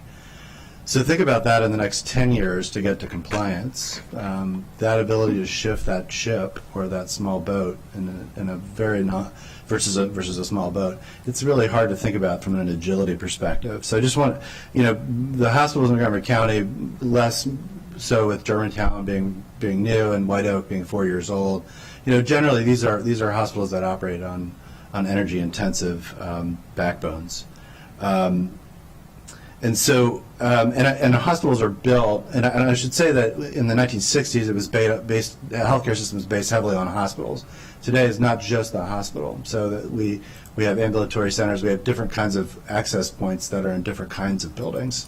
And many of the table can attest to this, but pre-pandemic, we were really trying to work towards getting healthcare out of the hospital and into smaller settings, into better buildings, into well buildings, into healthy buildings. And that really shifted over the last 4 years, and we're trying to get back to that. But the speed of change, because to get towards compliance or to get towards greening our buildings or being more sustainable, means that there's potential to really divert real money, real capital towards becoming efficient or becoming green. And that means making shunting moves that take money from critical care or clinical care. I tell people often that for every $500,000 of something regulatory or some requirement that I have to divert money towards, about $500,000 means I can't do heart monitors on an intensive care unit. So that just puts in some perspective for this. And an MRI is about $2 million. A CAT scan is between $600,000 and $1 million. These are critical but yet basic expectations from our community for clinical care. The other thing is that because we have these longevity legacy pieces of equipment in our hospitals and our other buildings, we have long-term investments, and those investments may have been purchased recently. I'm building a major addition at Shady Grove today, and it's being built arguably in an antiquated sort of way. And so those have life cycles. They're brand new. They'll depreciate over 30 or so years. So the time horizon has to be kept in check or in mind. Some of the technology to get to electrification is just not there yet, and we can't really see that future just yet. And I think the design community, in terms of healthcare architecture, which differs from other architecture and engineering, is just starting to get behind that. The other thing is that we operate buildings, but we really operate ecosystems, and they're like cities unto themselves. So we have to be self-sustaining for a set amount of time according to accreditation and for safety. And so you'll see what climate events and natural disasters and human-created disasters create moments for us where we have to be by ourselves on the grid or off the grid for 96 hours and sometimes longer. So that's an important consideration as well. So redundancy is a big theme for us. We are generally operating facilities that don't have rooftops that can put big solar arrays like you might see in the residential sector. We don't have that ability to do that. The pictures you've seen recently with wind turbines off Long Island, the idea of wind farms off of Ocean City, Maryland, all fascinating and good concepts, and we're on board to talk more about energy supply and how we get supply from the grid. And then just a couple more comments, if I might. We struggle with labor in healthcare, but we struggle with labor in the facilities management realm, primarily because the sophistication of our buildings is growing faster than our labor's talent can grow with it. So that's something to really think about, is how to manage buildings that are modern and more efficient. It takes another set of class of skilled workers to get them up to speed. We want to be compliant. We want to get there, but there's also this ability to have labor to man that. I'll just end with two other comments, or maybe three. But when in the high months of summer, when it's hot, we are asked, maybe not on a regular basis, but enough of requests over the summer months to go on what's called curtailment, where we fire our generators, get off the grid, and reduce that dependency, so that the county can electrify the rest of the grid. That's important. That's a risk for us to go on and burn fuel to maintain life safety and life supportive care. So just to think about that, though, the idea of electrifying further and more dependencies on a grid that still needs work or capacity expansion, we just ask that you really think about that. There are some things that we can do and that we are doing now. Dr. Damiano talked about LED fixtures. We at Adventist Healthcare and most of the hospitals at this table really look at energy procurement models. So we really want to be talking more about buying renewables instead of fossil fuel-based energy portfolios. That's a real conversation, and that's frankly good stewardship and a good example for us to be setting. We're taking care of people. We should be taking care of the environment with it. And so to that end, what we call no or low-cost items like LED bulbs or other items, we're doing that. We're doing that. People like, having an energy manager at a health system is a new thing, but it's an important step. But it's normalizing. It's becoming normal for health systems. So. Mr. Cohen, thank you. Thank you for that, and also appreciate you articulating the costs and how those costs are, either diverting from or potentially diverting from life-saving care. For our continued conversation, if you or the association could maybe delineate some of that and share that with us, so it's part of the public record, again, recognizing the financial constraints, and a dollar going somewhere is a dollar that can't go elsewhere. We'd be happy to, Mr. Chair. Great, thank you. Ms. Weber, do you have any comment? Fantastic. I'm glad you coordinated this. Thank you. We thought ahead. I'm Dave Tooley again with MedStar Health. I'm just going to speak kind of briefly about some of the operational challenges that we have in implementing what would be required to get to the target. Again, it's not that any of us are against getting to target. We recognize the need. It's just that hospitals are different, and we don't think that all of our challenges have been taken into account with the current timeline. To start off, costs for us, everyone agrees that costs are going to be high, but our costs are actually a little higher than usual. Because we're a hospital, because we have patients that are here all the time, we don't have windows of shutdowns. We have to do all work with patients in the building, and if possible, if we are affecting their systems, they need to move. They can't often move if we're doing something large. If we're replacing a boiler, for example, and we're going to lose heat for a while, we need to move those people. If they can't go within our hospital, they need to go to a sister hospital. If all of our sister hospitals are also trying to implement these technologies, where do those people go? There's a limitation here of just bed space. We can't all implement these techs at the same time. We can't all do retrofits at the same time.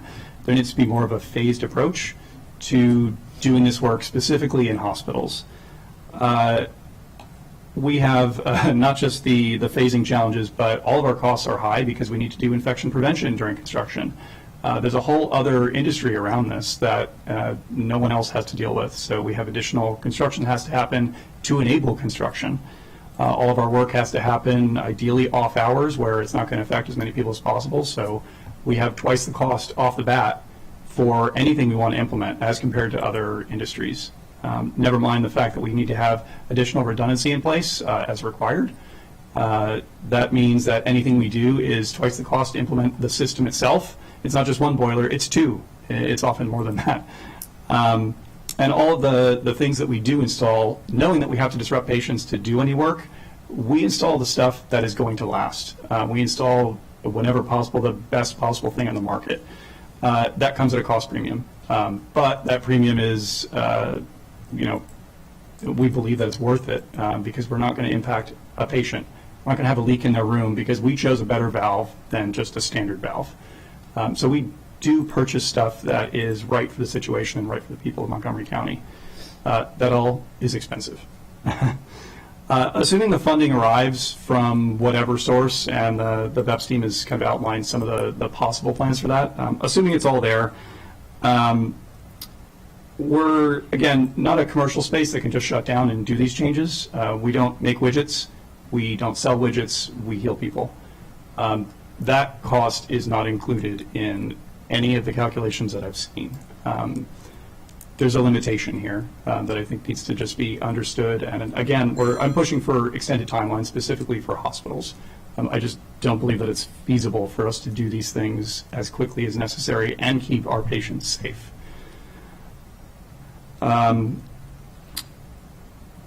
We agree that greenhouse gas emissions are harmful and they need to be eliminated. We're, again, just concerned about our ability to care for patients in any deep retrofit situation. We're doing all the basic stuff. Lighting changes are easy. When a patient leaves a room, you can change out all the lights. We can put in low-flow fixtures. That's already done. There are a lot of easy things we can do that, again, do meet the under 10-year payback for a nonprofit. But please keep in mind that all of the costs associated with our work are much higher. So a typical 10-year payback for us is going to be a much smaller set of energy efficiency measures than any other industry. A lot of the stuff we do kind of starts at 5 years and goes up from there. Anything you do that's other than lighting is pretty much a 3 to 5 year and on up. A lot of the stuff I'm looking at doing for DC already, because we have hospitals in DC, is approaching 7 years. This is only the beginning of what we have to do in order to get to the target. So I just urge us to, at least for hospitals, look at a longer timeline. Thank you for that, Mr. Tooley. Ms. Weber. So my colleagues have talked about technology, they've talked about timing, and now I want to talk about the target itself. So this is the specific EUI target that our friends from the Department of Environmental Protection referenced, the number that Mr. Edwards called the end target. When the council passed Bill 1621, you gave specific instructions on how baselines for buildings should be established. The bill is silent, however, in how the target should be set, which result in a great discretion going to the executive branch. On slide 11 of their presentation, DEP noted that the standards were set utilizing the Zero Net Carbon Compatible, or ZNC methodology, which was outlined in their BEPS technical report that they commissioned from the Stephen Winters Associates Group in February of 2020. I should have had a visual because the numbers start going wrong, but I can provide this to you. That report suggested a ZNC of 187 for hospitals. And this was based on a Montgomery County median they calculated from the benchmarking that we've all been supplying of 305. That report also noted, and I am quoting, that a site EUI target lower than the ZNC target may not be technically achievable for most buildings. It went on to say electrification technology for some processes may be more difficult, such as steam, humidification, and high temperature sanitation. Space conditioning efficiency through energy recovery ventilation can help most building types, but may be limited for healthcare, as exhausting potential pathogens without contaminating incoming air is a greater concern. So while the technical report conducted several case studies for different building types, none of them were for hospitals. So when our hospitals met with the department in December, we asked how DEP came to propose a target of 144 net EUI. And this is on Circle 5 of the clean copy of your packet, page 5, sorry, of Circle 215 on your clean copy. So when the target was first shared publicly, as I mentioned, the hospital submitted a comment to DEP. That's also in your packet. The Maryland Hospital Association joined us and also submitted a comment both to Montgomery County and to the state. We followed up with this discussion with DEP where we learned that the target, and Ms. Curley was very kindly supplied the copy of it, that the target was derived by applying a formula, which they shared with us, against a baseline of 240. That formula has several components, but ultimately resulted in a target approximately 60% of the starting point, so 144 from 240. However, the 240 baseline was the wrong place from which DEP should have started. Now, if you thought I was in the weeds before, now I'm really going to go there. Bill 1621 says again that the baseline should be established based on the average of 2 complete years with the highest normalized site EEUI between calendar year 2018 and 2022. That data is available for all of our hospitals. I looked at those reports from our hospitals, and the range is 193 to 542, with an average of 341. So again, your bills didn't say what the target methodology should be, but if you had taken the spirit of that law, and if you had started the formula from the actual baseline that's recommended in the report, the final target would not be 144. It would be 205. So it's very, very far off. When we asked DEP how they derived this, they acknowledged starting from that base of 240, which wasn't even the 341 actual average or even the 305 medium in a point in time in 2019, which they used to calculate what the consultant's report called the technical feasibility limit. They pulled that 240 number from a median of an EPA data set of 29 de-identified Maryland hospitals in 2019. As Mr. Whitaker noted, there are 62 hospitals in Maryland, not 29. We don't even know which of these 29 hospitals were in the data set and why they were reporting. It's a single point in time. Taken together, this makes 240 an arbitrary choice, and the resulting 144 target is also arbitrary.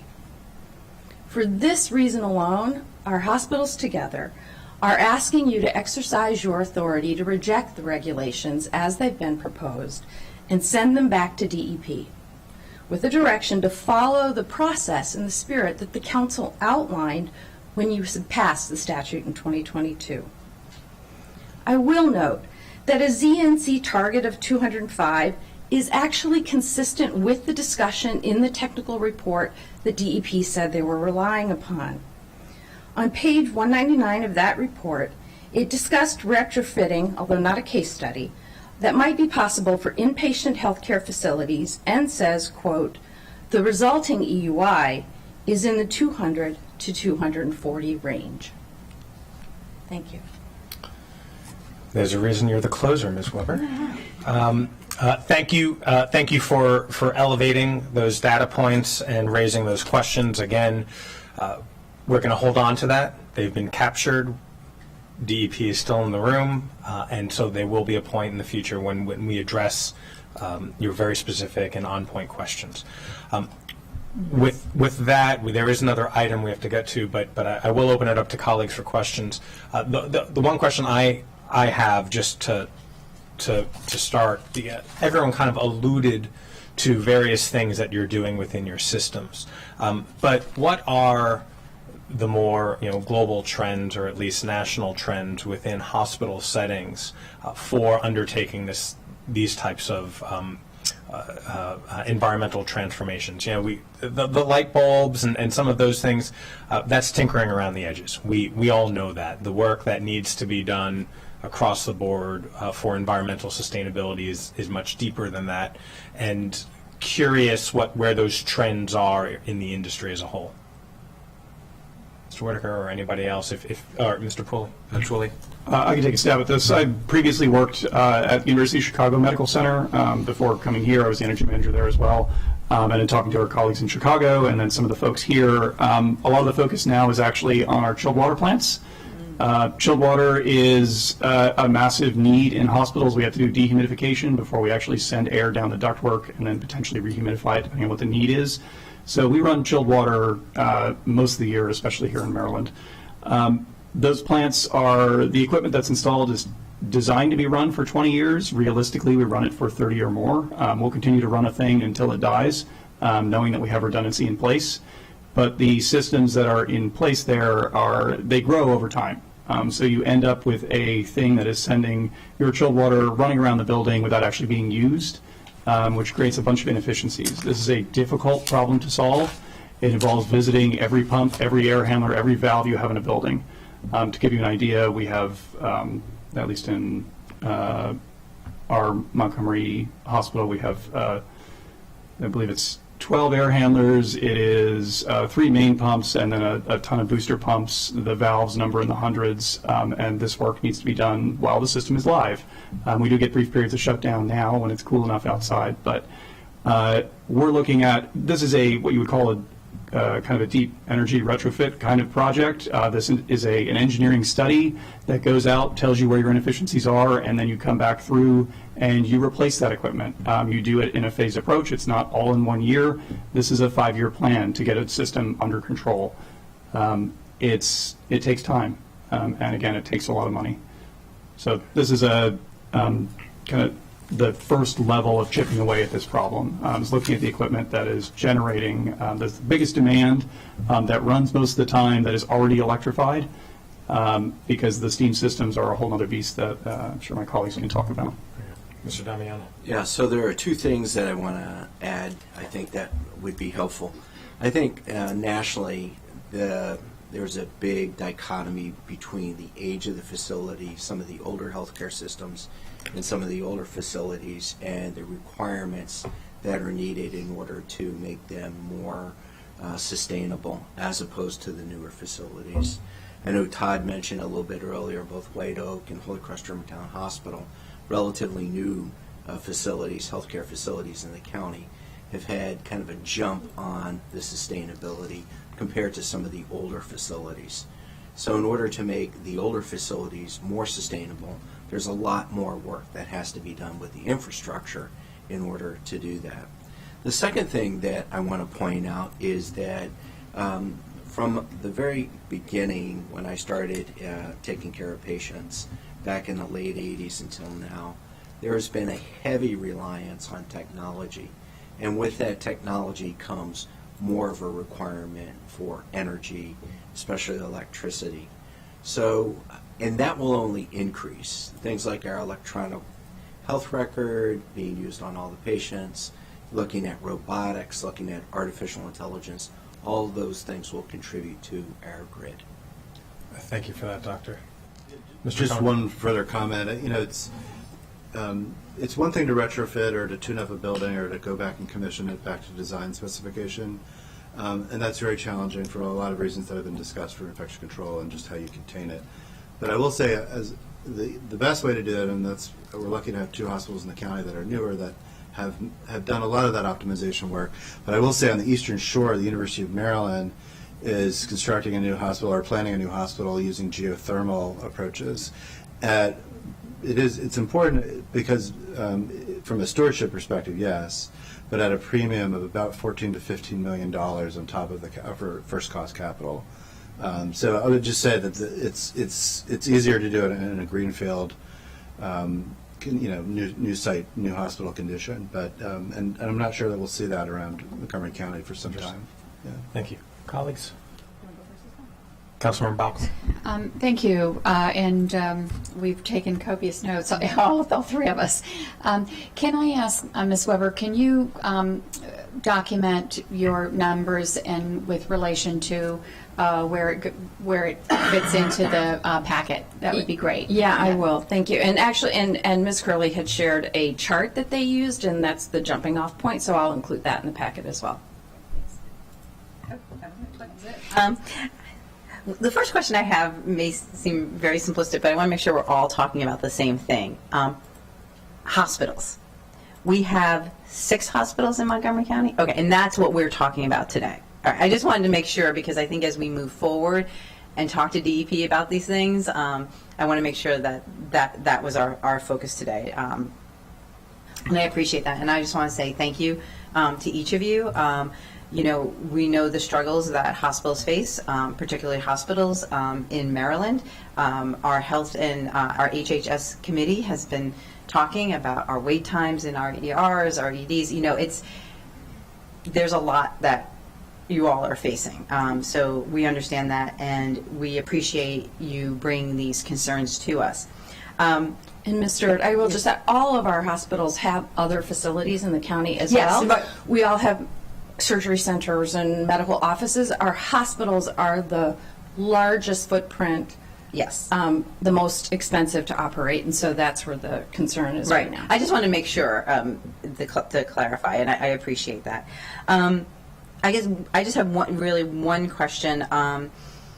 Hearing, and I know we're not going into a back and forth, but hearing the presentation from DEP, the emphasis on we're not making everyone replace their boilers all at once, that would be not sound practice. And that there is an acknowledgement, I think DEP talked about it as the economically, or the economic feasibility, and looking at what they're calling the BPIP, the plans moving forward. I guess just quickly, you know, that what they described as the flexibility moving forward, reactions from you all in terms of, does that sound helpful? What concerns you have? We would, that I'll right? jump in, because we had this conversation after that. From the conversations we've had, and Dr. Damiano can explain, our preference is to start from an attainable target and to work towards that. There is, I mean, I think we're all of a shared opinion. We are so far away from that target of 144 that none of the 6 hospitals won't be on a BPIP. We would rather start from something attainable, and actually White Oak Medical Center might be very close to that standard on a consistent basis. And then also avoiding the cost of having to perform those required energy audits and the extra reporting. So we'd rather start from something we could all jointly agree to as a good starting point. But Dr. Damiano? Turn your microphone on. I agree with Leslie. With all process improvements, you want to go ahead and hit the outcome. So in order to go through a process improvement, you have to be resourced. So you have to be staffed, you have to have a good plan. And I think what we're trying to say today is that some of the targets, some of the technology that's involved, and in addition to that, the timing of this makes it very difficult for us to enact a process improvement that will hit some of the outcomes that were outlined in the BEPS. We are really challenged when it comes to our revenue cap, and we want a fair playing field with other hospitals within the state, so that Montgomery County's hospitals can compete with them. No. Thank you, and thank you, Mr. That was super helpful in my understanding where you're all coming from, so thank you very much. In the words of Councilmember Stewart, this has been a super helpful conversation. Truly, we've all been taking notes. Staff has been taking notes. We will follow up at the appropriate time, and appreciate you taking time out of your busy schedule. I know we're in a legislative session in Annapolis as well, so you are monitoring various legislative bodies. But again, I will reiterate what I said at the top.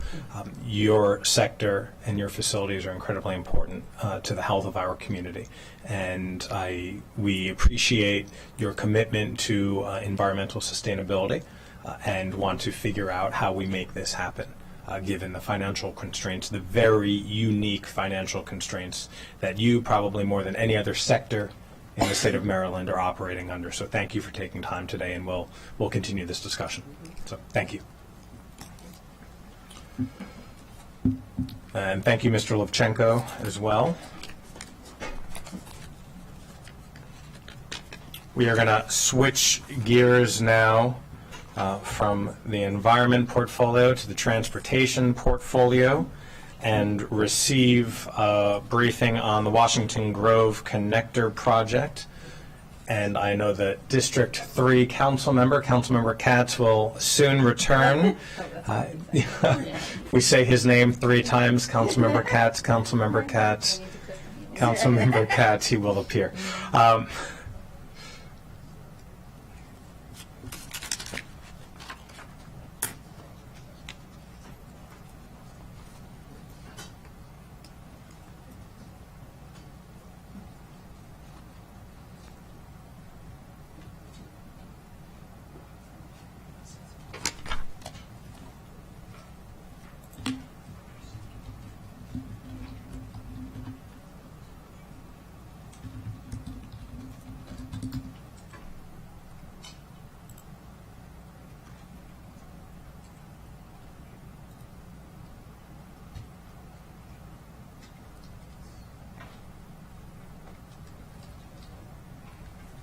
I know Mayor Compton is here. If you have some substantive comments that you'd like to share, I invite you up to the dais if you'd like, or if you're just going to watch. You reserve the right. There you go. Just wanted to make sure that you know you're welcome to join us. Thank you.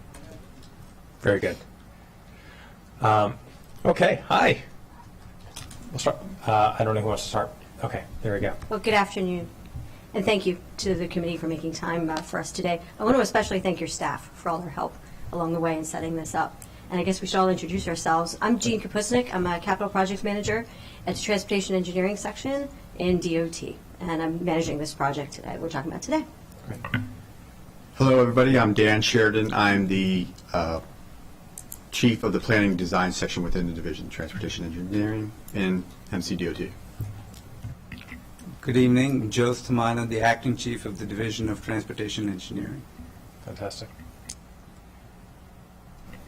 All right, so in the interest of time, we'll go ahead and get started. What we were hoping to do today was to talk to you about the Washington Grove and Crabs Branch Way Extension project. I call it a project, but it's really an effort. It's not as defined as some projects are. You know, it's just this block or this neighborhood or this road or this bridge, something like that. So I want to give you a little background today, but I'm going to rush this a little bit because I knew there were people in the room who want to discuss it in more detail as well. Stop me if you have any questions, of course, and the presentation will be available to you as well. We want to present the feasibility study that we've done already. It was done in October of 2022. We want to share the different support that we've gotten and the outreach that we've done along the way with you, discuss our current and future design efforts that are going on, and of course, all of this is here to really get your feedback and your thoughts on the effort as well. The origin of all of this goes back to 2006, the Shady Grove Sector Plan. It was studying that whole area because of mostly the metro station. The end of the red line is there. Further development was being done. And so this was studying all the different connections that could be made for people in that area to get to where they needed to go. One of the things in that whole sector plan was this, a connection from Crabs Branch Way to Amity Drive. And on this overhead aerial shot, I drew in that little dashed line to give you an idea of where it would be. But even in your mind's eye, you can see where that road sort of curves and this road sort of curves. You can see the gap between these two roads in that area. The area that's green there is park. This is not, it doesn't look built, and so it looks, oh, it's available for transportation purposes. But there are other things that are important in that area. This is parkland. We need to be careful and work closely with them if we're going to work in this area. There are wetlands, there are streams, there are trees, there's other vegetation, there's other habitats. So it's not as easy as it looks. It's a challenging spot. But in that 2006 sector plan, a primary residential street was identified where this line is drawn, but also bike facilities, pedestrian facilities as well. So a true connection for any user that would want to be able to get from Amity to Crabs Branch Way and back and forth. This is the actual language out of the study, and I won't go into that, but it does talk about that 80-foot right-of-way section between these two areas. One thing I'll mention is that it does talk about the 370 bridge that goes over Crabs Branch Way, and that had already been built. That bridge is there. There are sidewalks on both ends of this. There's a bike path on one end of this. The infrastructure for this road to connect to things and plug into that area is there. sometimes we'll come with a study and a plan and say, oh, we want to build this, and it's sort of, we're building it to build future capacity into this, so future uses into this, and this is one part. This, and this is kind of different, it's the last part in this area, so it's kind of interesting in that way. The idea of doing this was reconfirmed in 2021 when they did a minor master plan amendment. And they didn't talk about this much at all. All they did was mention that DOT is already doing a facility planning project in 2021, which we were. This is a map that came out of that, the basic layout of where that road would probably go in more detail than my dotted line on the other plan. So you can see what's there, the other roads in that vicinity. The scope of the feasibility study that we undertook was to study that connection, bikes, pedestrians, and the like, and also the road. What this led to was sort of two parallel different efforts.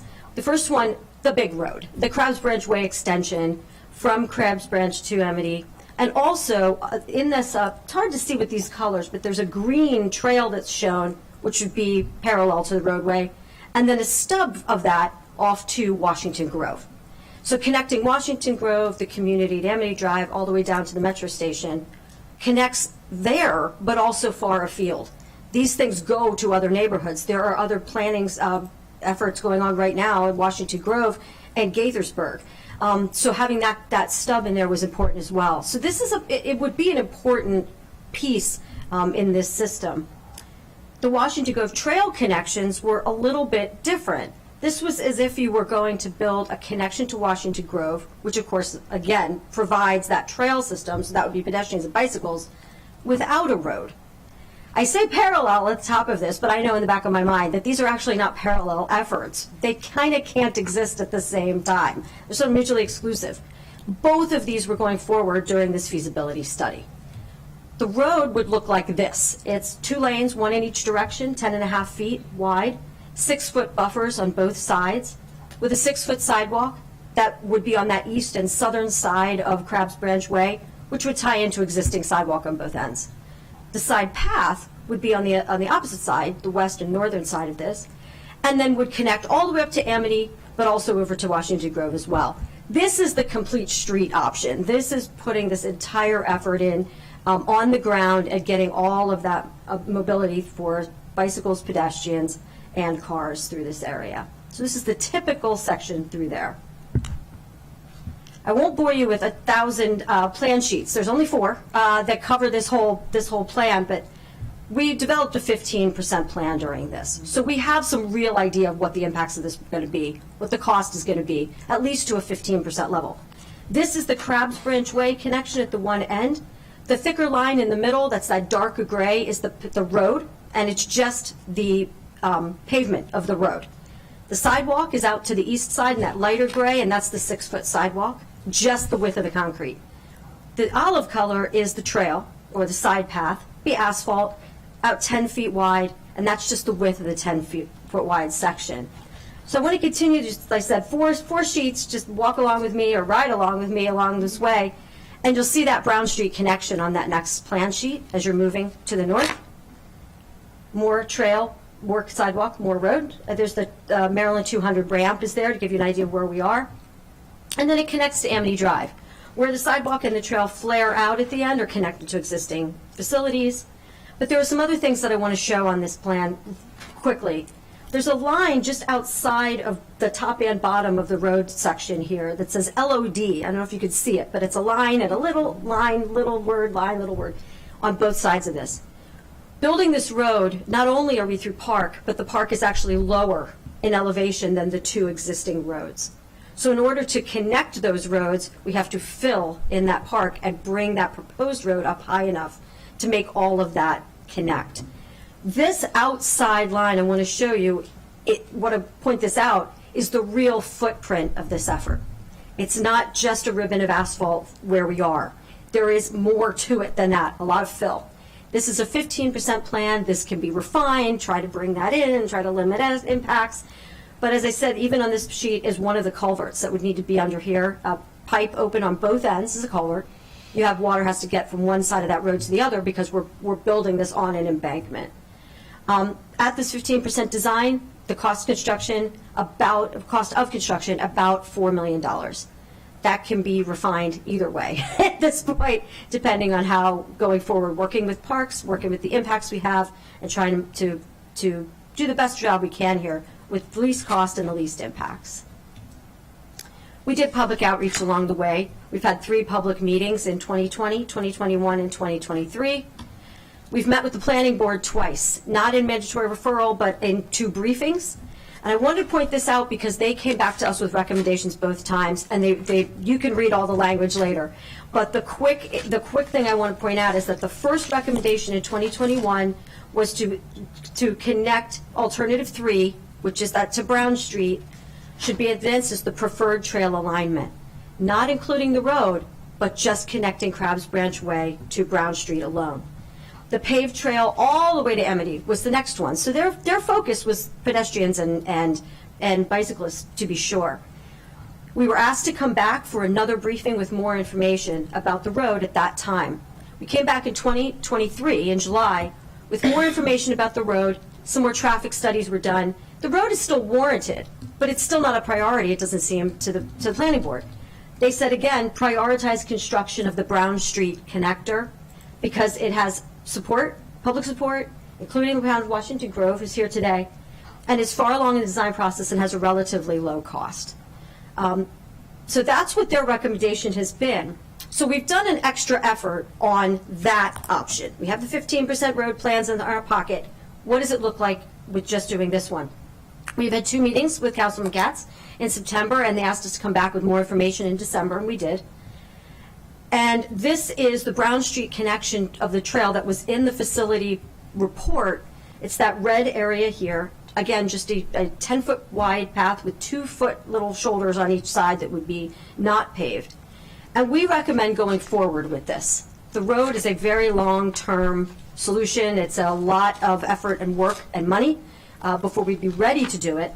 And so we recommend going through design and construction of this trail to start building that connection with Washington Grove in particular, and then again, far afield from there. This is our 15% design for that. I know it's kind of small. One thing I want to point out is that lower part that looks more like a grid, that dark line that's kind of following, going down and up and down and up, would be the profile of this trail. We can follow the existing ground with this trail and narrow and keep that a much smaller job, a lot less earthwork, a lot less grading, a lot less impact, and we could keep this more concise and more compact and yet get such a big use out of it to get to Washington Grove and build that connection to start with. The construction cost estimate of this is about $850,000 for this particular option. As far as schedules go, even if we do proceed with that, we'd be able to get to a mandatory referral with the planning department this fall. We do have some work to do before a 15% plan is ready to go in front of their committee, in front of their board. That would put us into construction in 2026 for that Brown Street connection. So that's a quick overview. I hope it got hit the high points anyway, and I'll open it. Thank you for that overview. You know, it's interesting because just yesterday the council was talking about walking and biking accessibility and what a trail should look like. The difference being that was down county, a mere stone's throw from the district border, and here we are in the mid-upper part of the county where we have the ability and wherewithal to create a trail from scratch.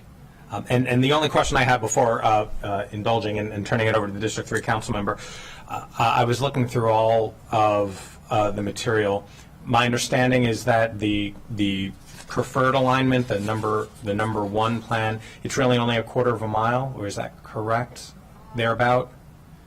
The length was something that I didn't readily find. Oh, about 1,000 feet. Okay, I saw about 1,500 or 1,600 feet, so it's only about 1,000. Okay, yeah, turn your microphone on. Pardon me. I don't think it's even that long, but It's in that range. It's certainly not the length of the road across the whole both and there's some refinement here as well about exactly that alignment will take. We want to miss trees, we want to miss impacts to other and other resources, natural resources. And as we get more data and more field work done, we'll know for sure. But it's in that range. Thank you. Well, I think a constituent of Councilmember Katz's was just watching and is excited and called him last minute lobbying to support this proposal, but we'll hear from Councilmember Katz as to what he thinks. As you know, all constituents watch and all are advising us. First, so thank you, Mr. Chairman, for allowing me to be here and being involved. And I want to publicly thank Mr. Conklin and his entire team for working with us on this, and very publicly thank Mayor Compton of Washington Grove and the others in Washington Grove who've been involved in this project. This project has been discussed for 18 years.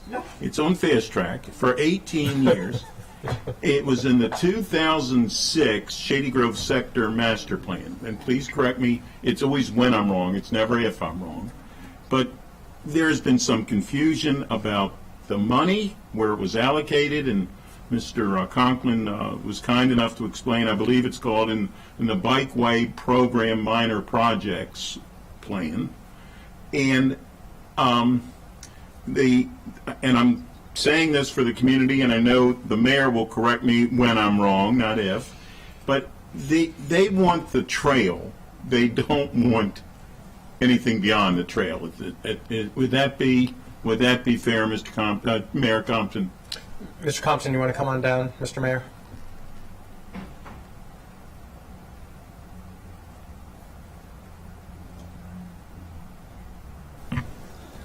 Yes, in a word, yes. I learned to take yes as an answer. And for all of those 16 years and longer. And what would be helpful, if the committee would be so kind as to recommend, this plan, this Washington Grove Connector Trail, is not specifically mentioned in the fund, and so for the construction. And so if it could be specifically mentioned so that it does not get lost in the shuffle again, I think that would be most helpful to the community as well as for going forward. Many times when we don't mention something, years ago somebody told me that when something new comes in their mind, it's only so much capacity they have, something else has to leave, and we forget what's there.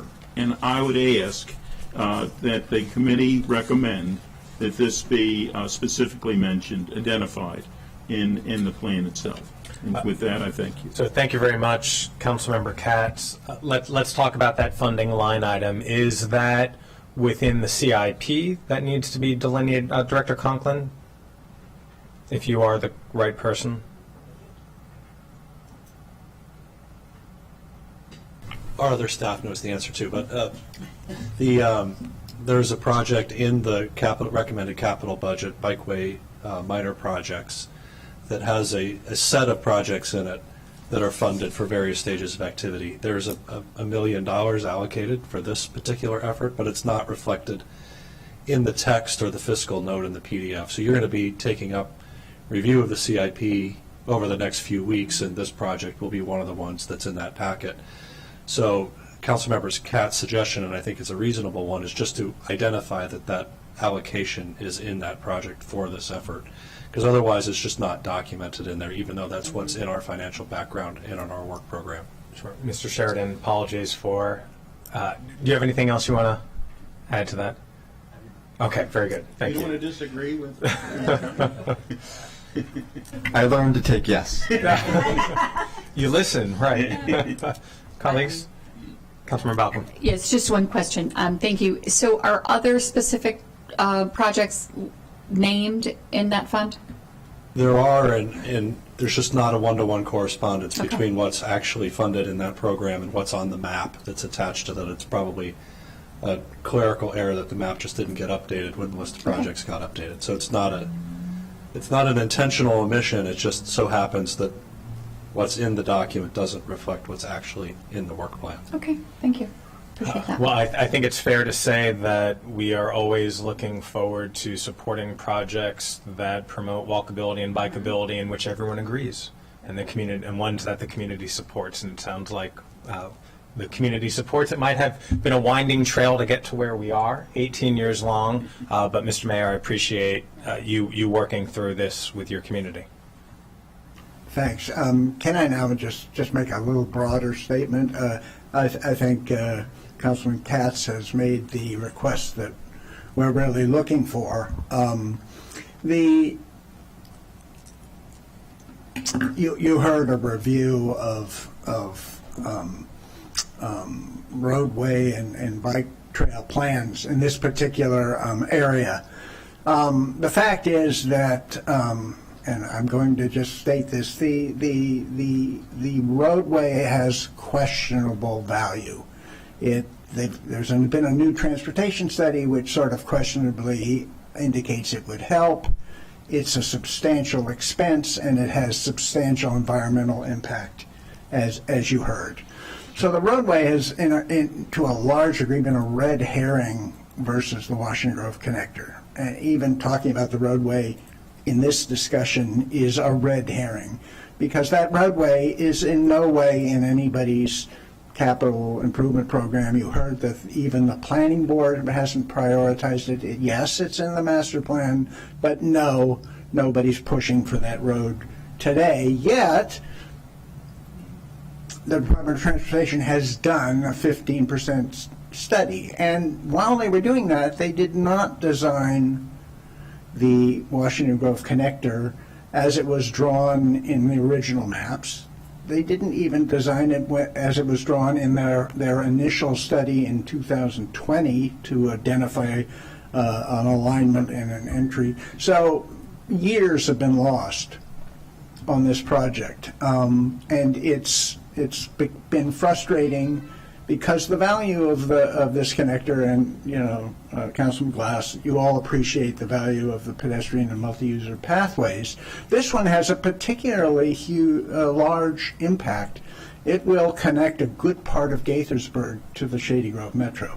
Currently, that connection is on Shady Grove Road, is on other really terrible roads for use. I think the use of this little segment, the impact will be substantially out of proportion to what it seems is actually being constructed. So I think there's a really good argument that it's time to just build it as quickly as possible. So one last comment. The process for construction, and I think DOT is more than happy to finish off the engineering and to go ahead and do this. We need the funding, and that's what this is about. The whether or not it can be started in fiscal 25 seems to depend on some uncertainties in permits have to be obtained across the parkland, and engineering has to be completed. I would think that a short 900-foot on the grade, on the ground, nothing fancy, engineering plan, given the amount of work that's been actually done, whether or not all measurements have been tested, shouldn't take as long as one would perhaps take with other projects. And I would submit that the permitting could be facilitated. And so that's the reason I believe it should be in the 2025 CIP spending plan. If they can't get all the ducks in a row for whatever reason, then of course they're not going to spend the money because they won't get to it. But I think optimistically and for the benefit of a large portion of this part of the county, it would be prudent to ensure that the money is there if it's ready to be started. Thank you. Thank you very much, Mayor Compton, for that. And as you noted, Washington Grove is a beautiful community. Always love visiting. The area around it needs some of these connectors and improvements, and that's exactly what we're going to be providing. And so, Mr. Kenny, I'll turn to you. There is no decision point today. Is this something for the capital, for the CIP when we come up, or? Yeah, I'll be sure to bring this up when we have the CIP work sessions and bring this conversation we've had today into the fold. Okay, and we look forward to Councilmember Katz joining us at that CIP session as well.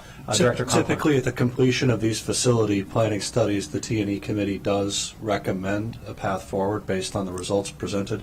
You don't have to do that today. It would be fine to do that in a subsequent discussion, but just keep in mind the presentation that was provided and sort of the coalescing around the trail option and deferring the road to some future Sure. point in time, if at all. Appreciate that. Not hearing any concerns from the members of the committee, and our our excitement towards the CIP budget and putting this in. Have CIP and excitement been used that closely together? Maybe. Right. So we'll have that. We'll have that conversation. But you're not hearing any disagreement with the plan that you've put forward. So very good.